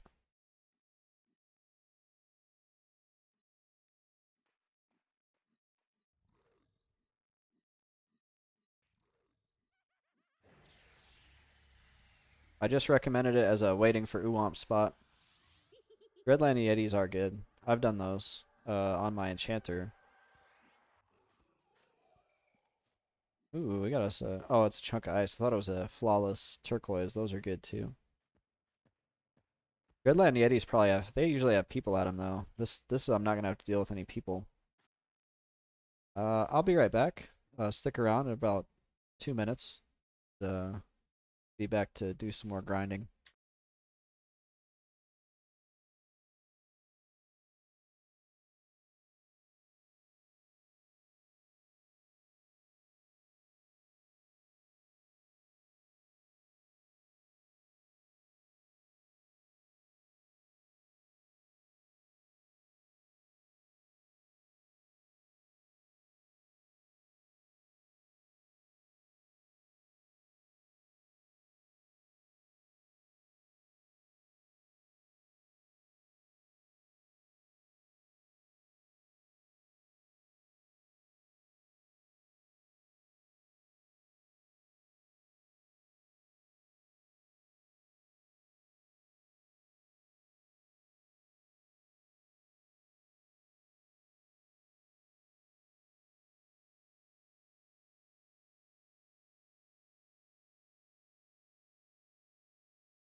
Okay, we're back.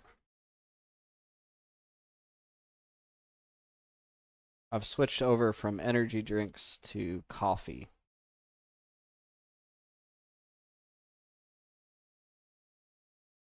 And after about 30 minutes after I drink coffee, like my eyeballs are floating. Too much information, maybe. So where do the hulking Golras spawn?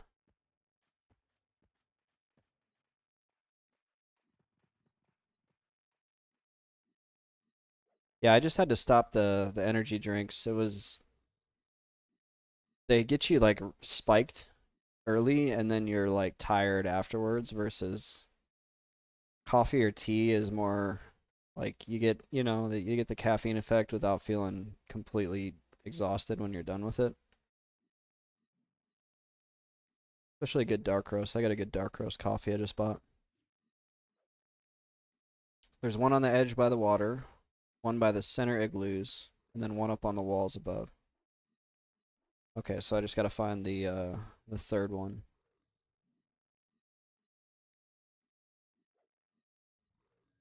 And we're gonna go to I might not do it today, but my next stop now, actually I can go ahead and update this.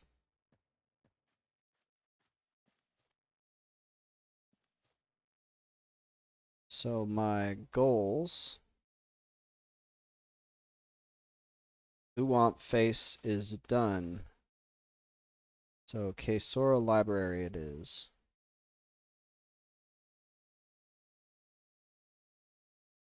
So it's 9 normal, 3 hulking, and then those can spawn the Halara, and there can be multiple Halara. Yeah, this is a really out of the way spot. I kind of like it though. Let's run around the whole island and just check it out.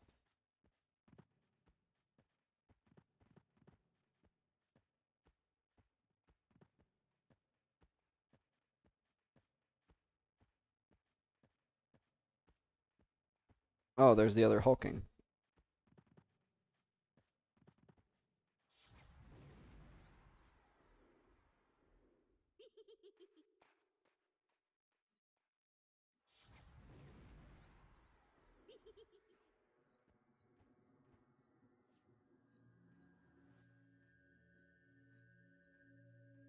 Oh, I interrupted my own spell. There's one of the normal ones that I really like the spot that he's at.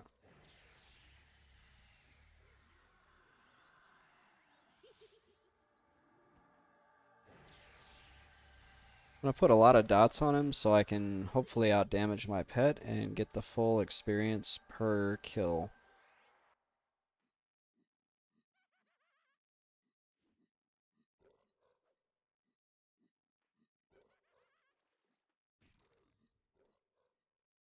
I like that they don't seem to resist a lot. I don't know what he's doing down there.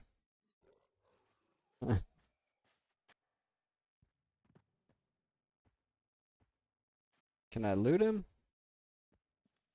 There we go. Ooh, we get 3 plat. It's good money. Let's see what's over here.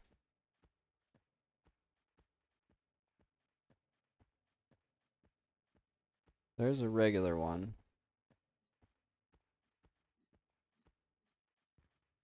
There's one up there. Is that the one you're talking about? He's up on top of the igloo. This would actually be a good spot for like a small group. You got a lot to pull from. So these are all the regulars. Okay. He's the king of the igloo. Oh.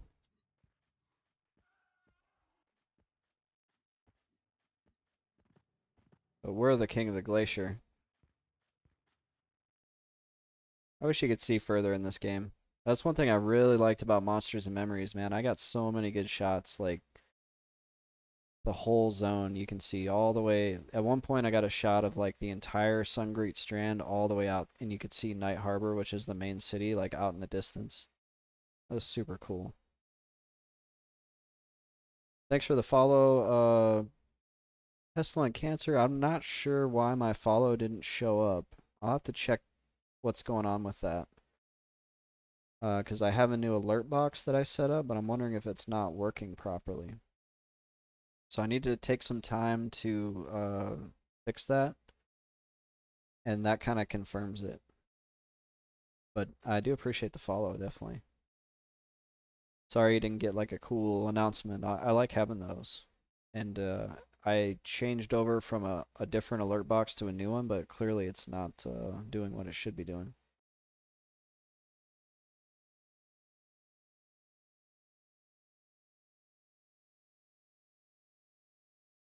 Close to fire pots, so it's easy to leave.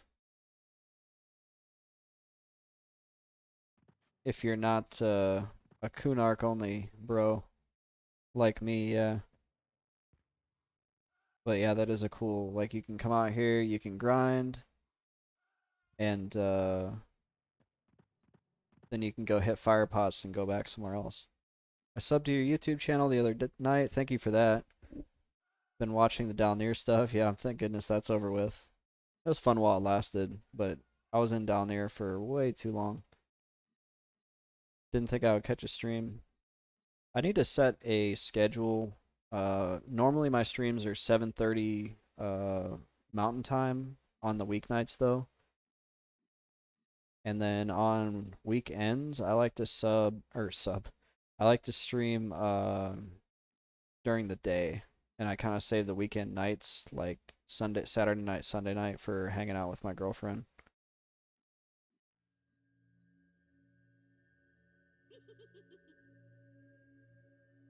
I do love down there. Uh, when I say thank goodness it's over, what I mean is I was in there for a long time.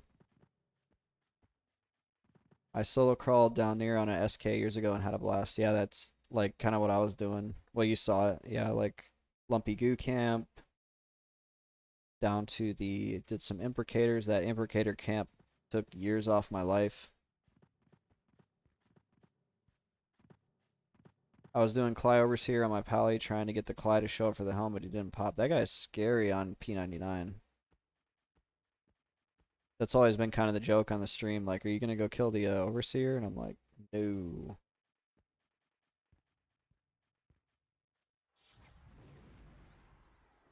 Oh, we got the hulking. You have to load 3 stuns and stun lock him.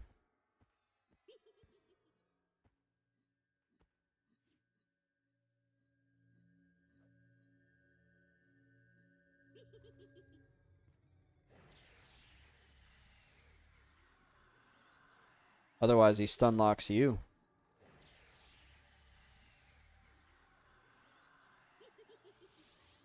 High CR does the trick too. Oh, for his cold PB AoE or whatever, yeah. You'd have to like purposefully build a character on P99 to solo him if you weren't a high level.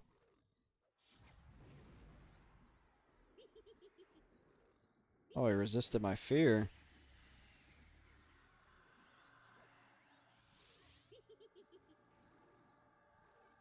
Looks like they don't run either. Oh, they run at 10%.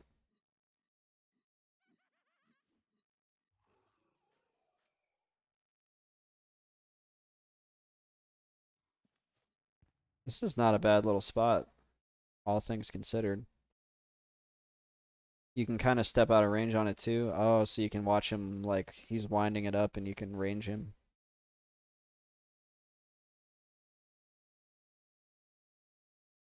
I range him by not ever going anywhere close to him. I always just killed him on a Necro. That'd be a fun like thing to do on Mr. Best Friend when I get higher level. Go get a little, I wouldn't say revenge because he's never killed me, but make a short video of like Mr. Best Friend going down and killing the Overseer, and now he's the Overseer of down here.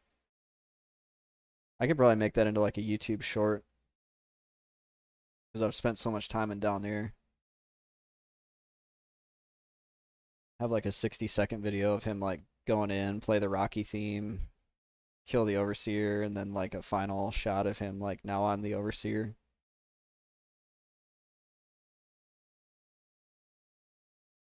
So yeah, I've probably done down here on more than most.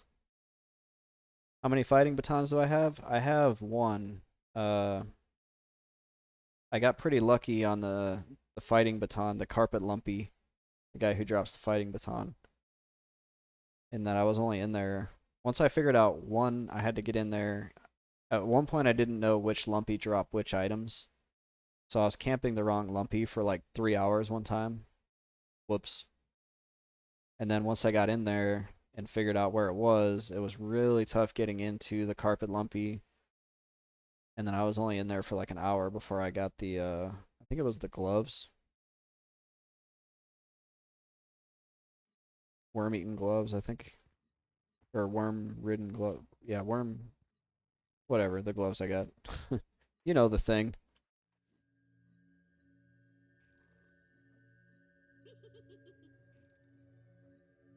Worm eaten gloves. Necro conquers down there. They are pretty good down there. Did you ever make the clicky XR pet? No, actually you can't make it, at least according to the wiki, you can't make it on P99. I can't remember what it is that doesn't drop or if the quest's just not implemented. But if you go to the wiki for that item, it says it's not implemented or not makeable.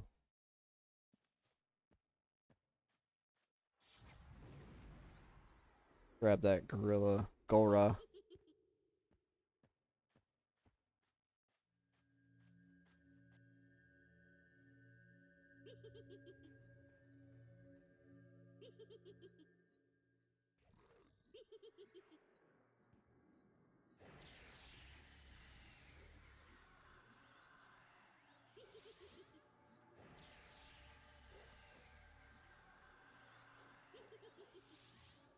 Yeah, this is pretty chill. I like it actually.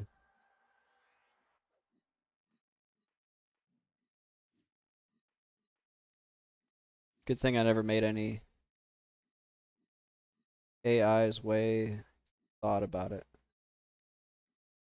Owl's way? Always. Oh, I get it. Okay. I was like, who's Owl? Drillsong says I did a lot of root rotting in Emerald Jungle on my druid and almost never saw people out there. I was surprised. It seemed just as good as Xperia's City of Mist with less risk. Yeah, I like going anywhere where you're not gonna see anybody. Dalnir is perfect for that. I love being down at the bottom of Dalnir and like you see like one person every 8 hours.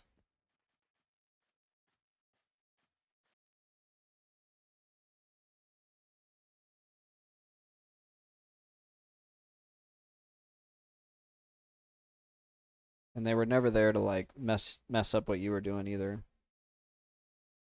EJ is actually pretty good, just a little dangerous. Zone walls are mostly safe. My only experience with EJ was being like a low level XR on the live servers way back in the day.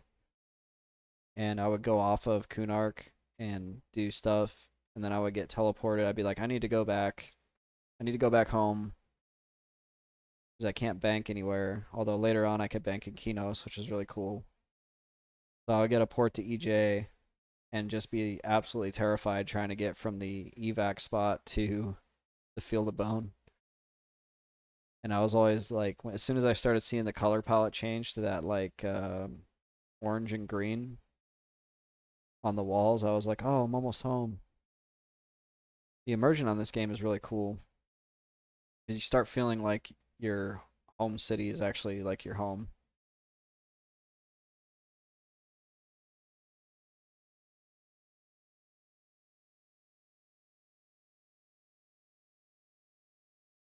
I feel like there should be a spawn. There's a regular Golra. Should be a third Golra. Or a third hulking Golra.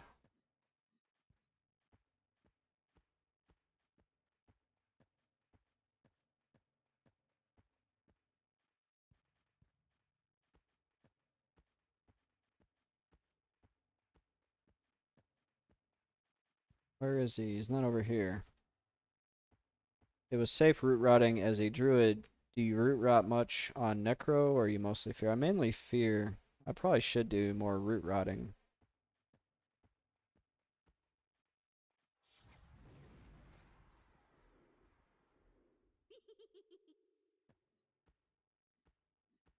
Yeah, I could kind of do a combination like you're talking about. Have the pet in there, get all the dots up, don't fear, and then just root him. We could try that.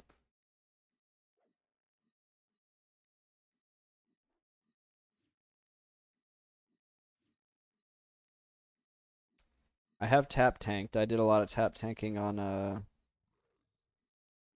what was it? Frontier Mountains on the Giants. That was kind of my go-to there. Throw up Banshee Aura and just life tap everything.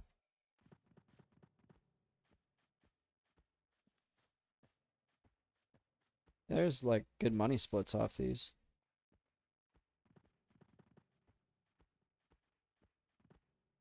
I did a Necro 1 to 60 entirely tap tanking. Nice. There's the Hulk and Golra. Okay. Just kind of figuring this out. So I guess we don't need to put Dooming Darkness on him.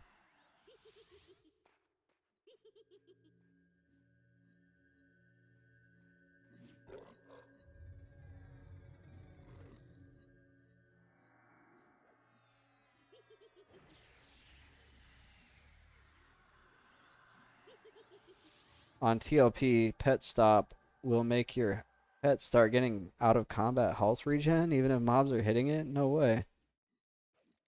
Send in the pet 50%, you just pet stop, it tanks while regenning back to full. That's such an exploit. That's kind of cool.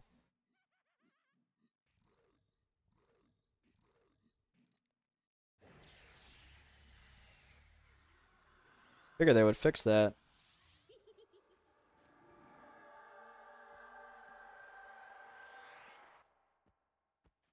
Yeah, it's crazy, like, because out of combat regen on live is like way higher than it is on. There's no combat on P1999. Well, there is sort of like when mobs aren't engaged, they regen a lot faster.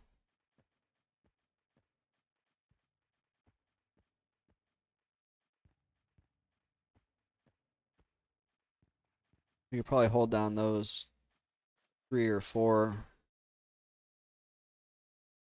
16% pet health per tick. So you first you turn it on, it doesn't tick, but then after that it's full regen. That's crazy. My voice just cracked. That's crazy.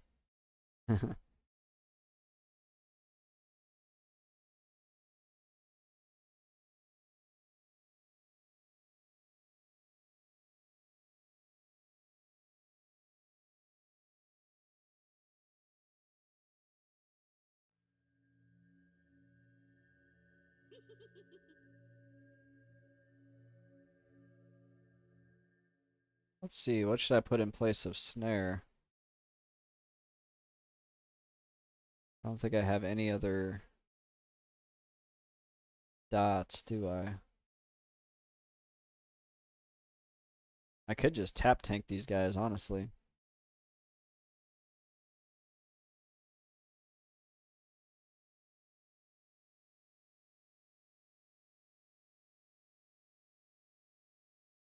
I like the 6-minute respawn timers.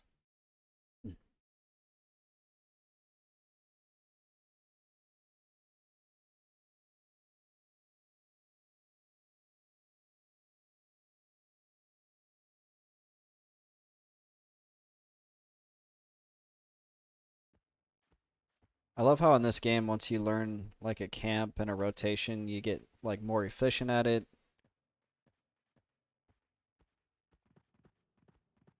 I like how it's predictable and that you're like, okay, this one will be up, then this one. I like that style of gameplay versus like World of Warcraft where you're just running around and just killing. I like the combat in like vanilla World of Warcraft or classic WoW.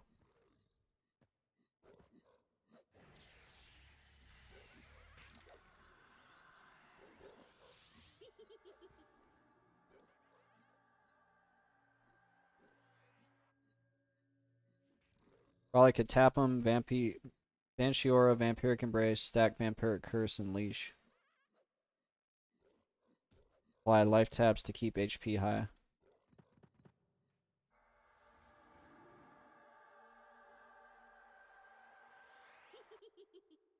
Let's see. Do I have does Leech and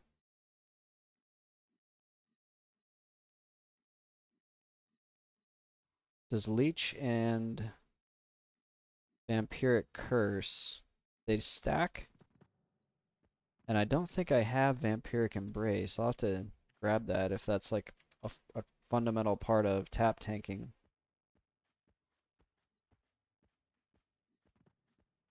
You can stack up to 2 dot recourses? This is why I love streaming. Like, when you stream, you get all these experienced people come and they like tell you these things that you wouldn't know.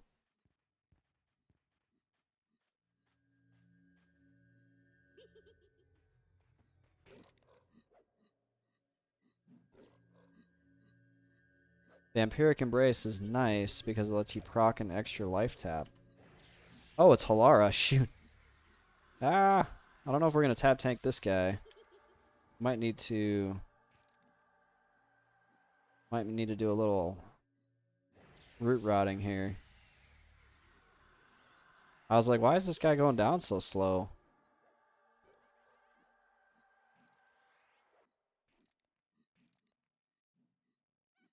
So I've got Leech and Vampiric Curse right now.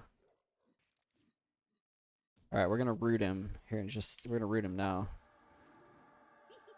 Oh no, he resisted the root. Don't kill my pet. He resisted the root again. We gotta get in here. We gotta tank. Oh my gosh. Oh my. Oh, goodness. Okay, get back out. Pet, pet, get out. Ah! The root is breaking. Pet, get out. Let's get far away. Oh my gosh.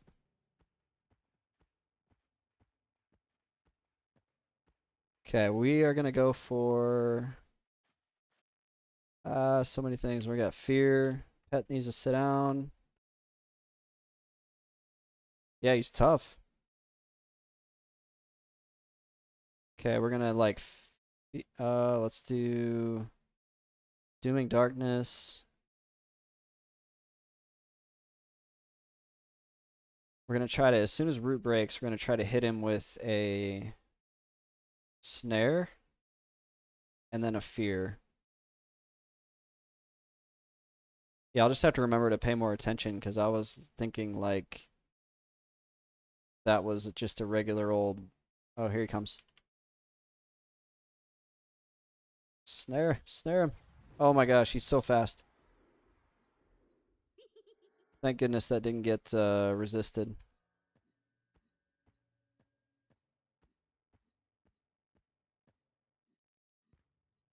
Woo. He's angry. And hopefully this fear doesn't get resisted. Okay, good. And now I just need it to not break. Okay, we're gonna go with this for now. We're just gonna let this kind of play out for a little bit and try to get some health and mana back. We're like really close to him though. There we go. Woof.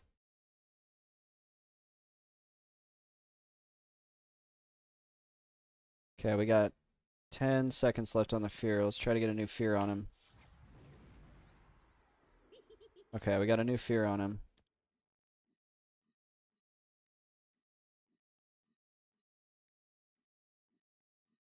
Oh my gosh. Alright, let's get a new vampiric curse on him.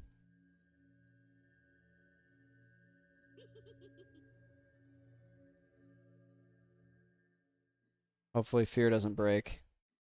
We need to get a new snare on him too. We're getting really low on mana. Oh, he resisted the snare. Oh, that's bad. Do I go for another fear? I'm gonna go ahead and say yes. Okay, thank goodness that. But Dooming Darkness wore off, but now he's slow. Oh, fear just wore off, but he's running away now. Oh, that was nuts.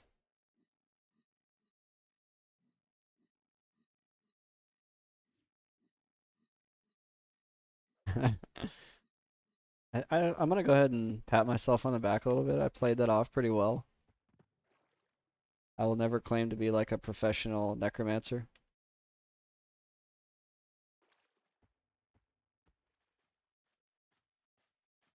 We're gonna kill off Call of Bones so we don't. We need to be regenning some health, but we'll put Allure of Death on. Boo, no loot. I'll take being alive. I'm glad I'm not dead.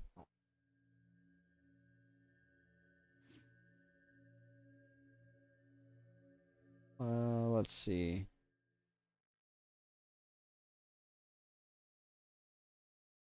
What do I put in that slot now? Nicely done. Good recovery for an accidental name. What does he drop?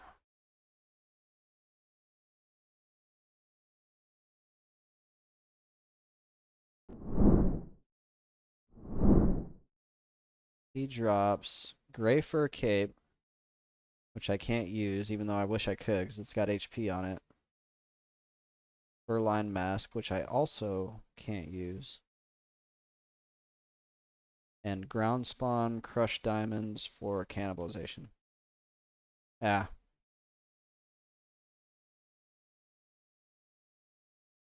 I guess we could put. Maybe I need to move Leech back up to the front.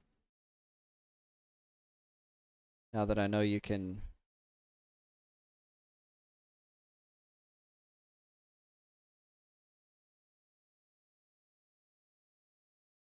stack those two dots. Thank you for that, Pestilent. I had no idea you could stack two different leeches, and then I don't think I have, let me see, do I have Vampiric Embrace?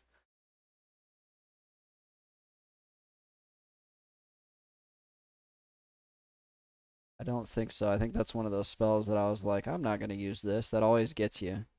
I'm never going to use this spell. And then somebody's like, hey, did you know that you can? And you're like, oh, yeah. Whoops.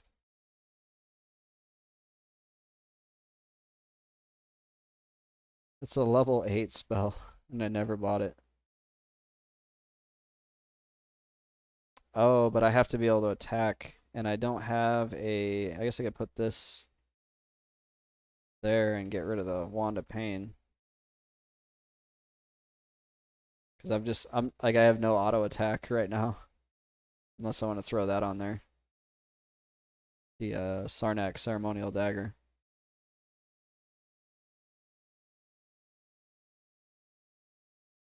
Like some of the weird vision spells. There's so many things that like you learn later as you go that you're thinking it's useless. And then some like it always happens too when you get into a group and somebody's like, "You don't have this," and you're like, "Nah, man, I didn't think I needed that." Like, you noob. Yeah, like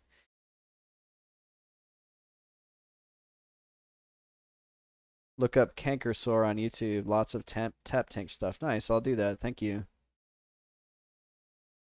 Yeah, I've never.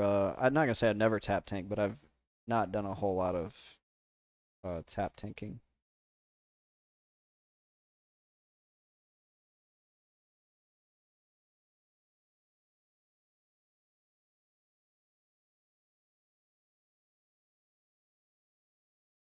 We probably got a spawn up here. We could probably throw Call of Bones back on too.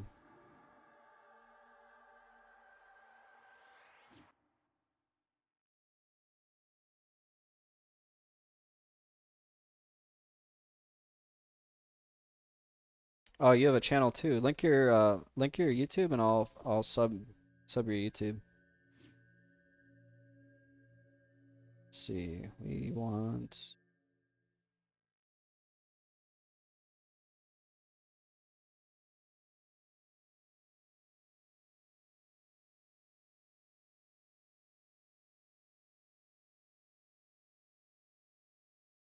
trying to decide what to put in that second slot.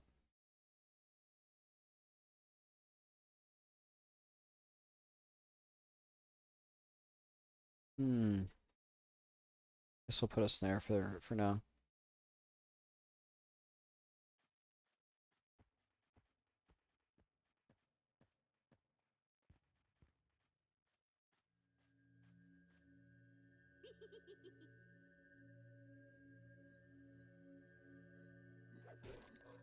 Oh, he bashed me.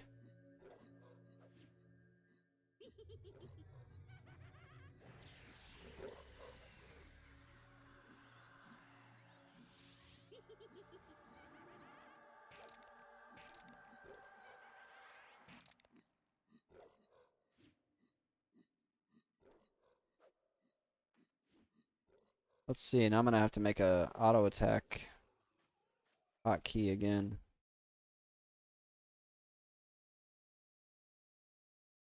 Although I guess I don't have Vampiric Embrace, so it's kind of.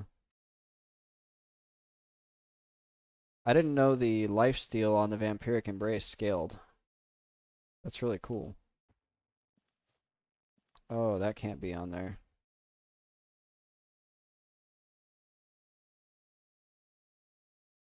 What's this? Auto Eye? What does Auto Eye do? Whatever it is, I've got a macro for it.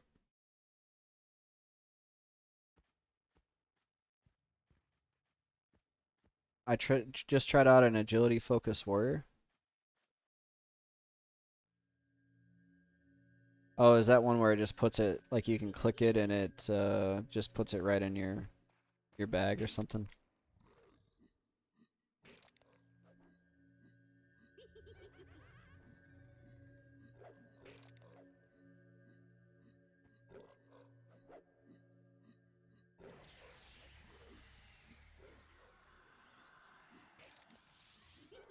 Yeah, I can't remember what I was using that for. I had a need to have that on my hotkeys at one point.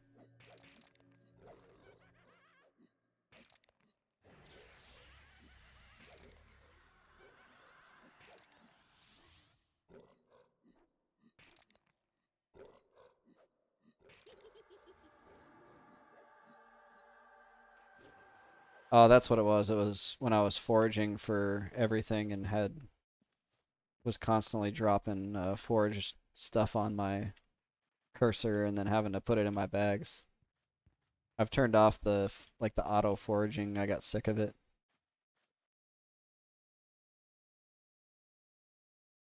I had like 200 of each type of fruit and berry, and I was like, why am I still doing this? Like, it's given your lower level and you just don't want to spend the money on food or whatever, but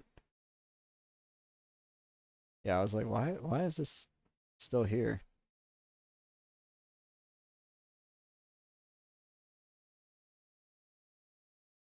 Let's see. I think we're gonna go back to just regular dots. Actually, we'll do fear and dots. We'll stick to that. Can use the roots to make root beer and root beer plus Golra chips for root beer float. That's kind of cool. Yeah, I did get my brewing up a little bit to do a quest when I first started doing this. There's like a low level XR epic quest where you have to go around and give this note to all these guards and tell them they can't get drunk in the bar anymore.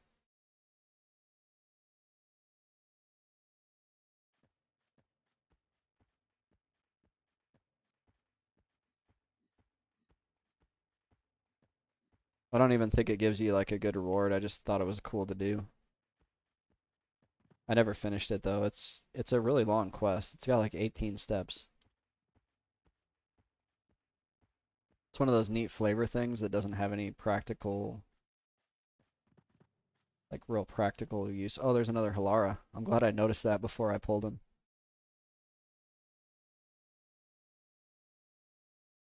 That guy's tough. I don't know if I want to fight him again. I guess this time I'll be prepared this time.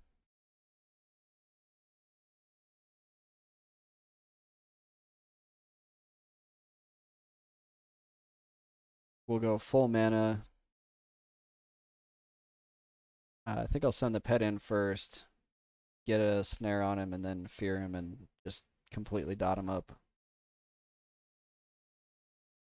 More dots, more dots.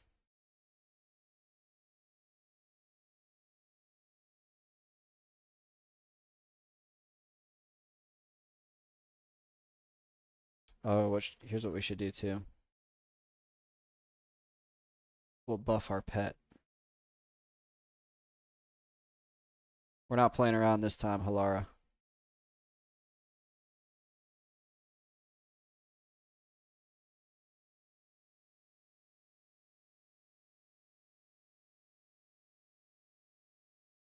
The recast timer on this augment death is like really long.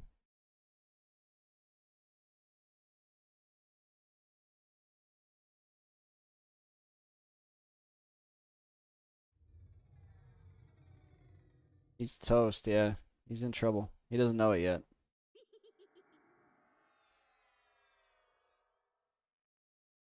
Now I just gotta get full mana again. You just wait.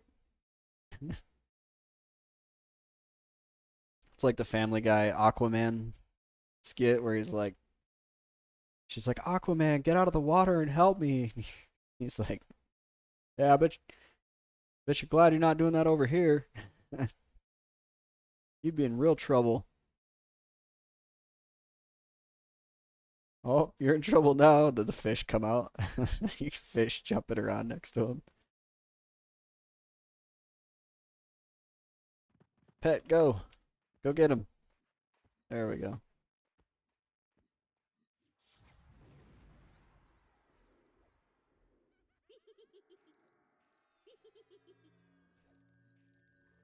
Dang, he hits so hard.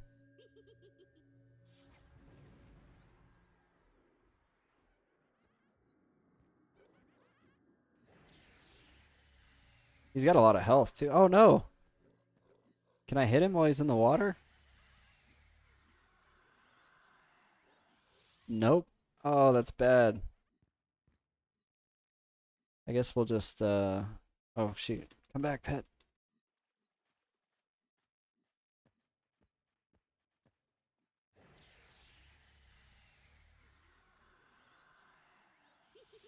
Oh, he resisted. Of course, he's going right back for the water.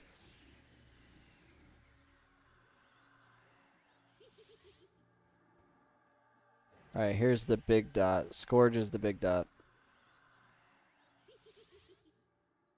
Now he's gonna tick down pretty fast. I'm really low on mana though already.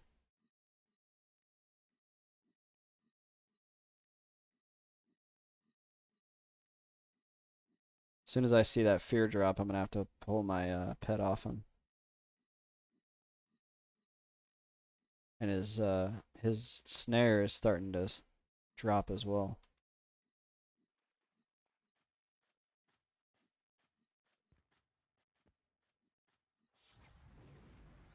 Where is he? Oh my gosh. He popped up out of the snow. Oh no, he resisted. Oh my goodness. I don't like this Halara guy. He's kind of scary, even with full mana, full buffs. I have no idea where he's at too, so if he dies out there, like, how do I get his loot?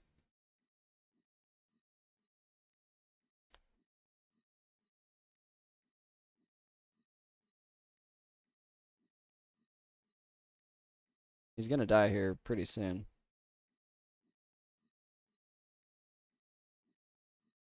Yeah, he's fleeing. Oh, he's right there. Just jump off into this icy cold water. Oh, you can swim under the glacier. That's kind of neat.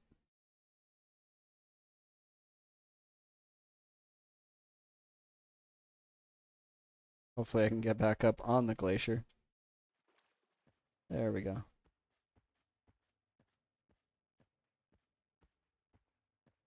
Yeah, that guy takes a lot out of you. I feel like a resist at the wrong time and you could be in big trouble.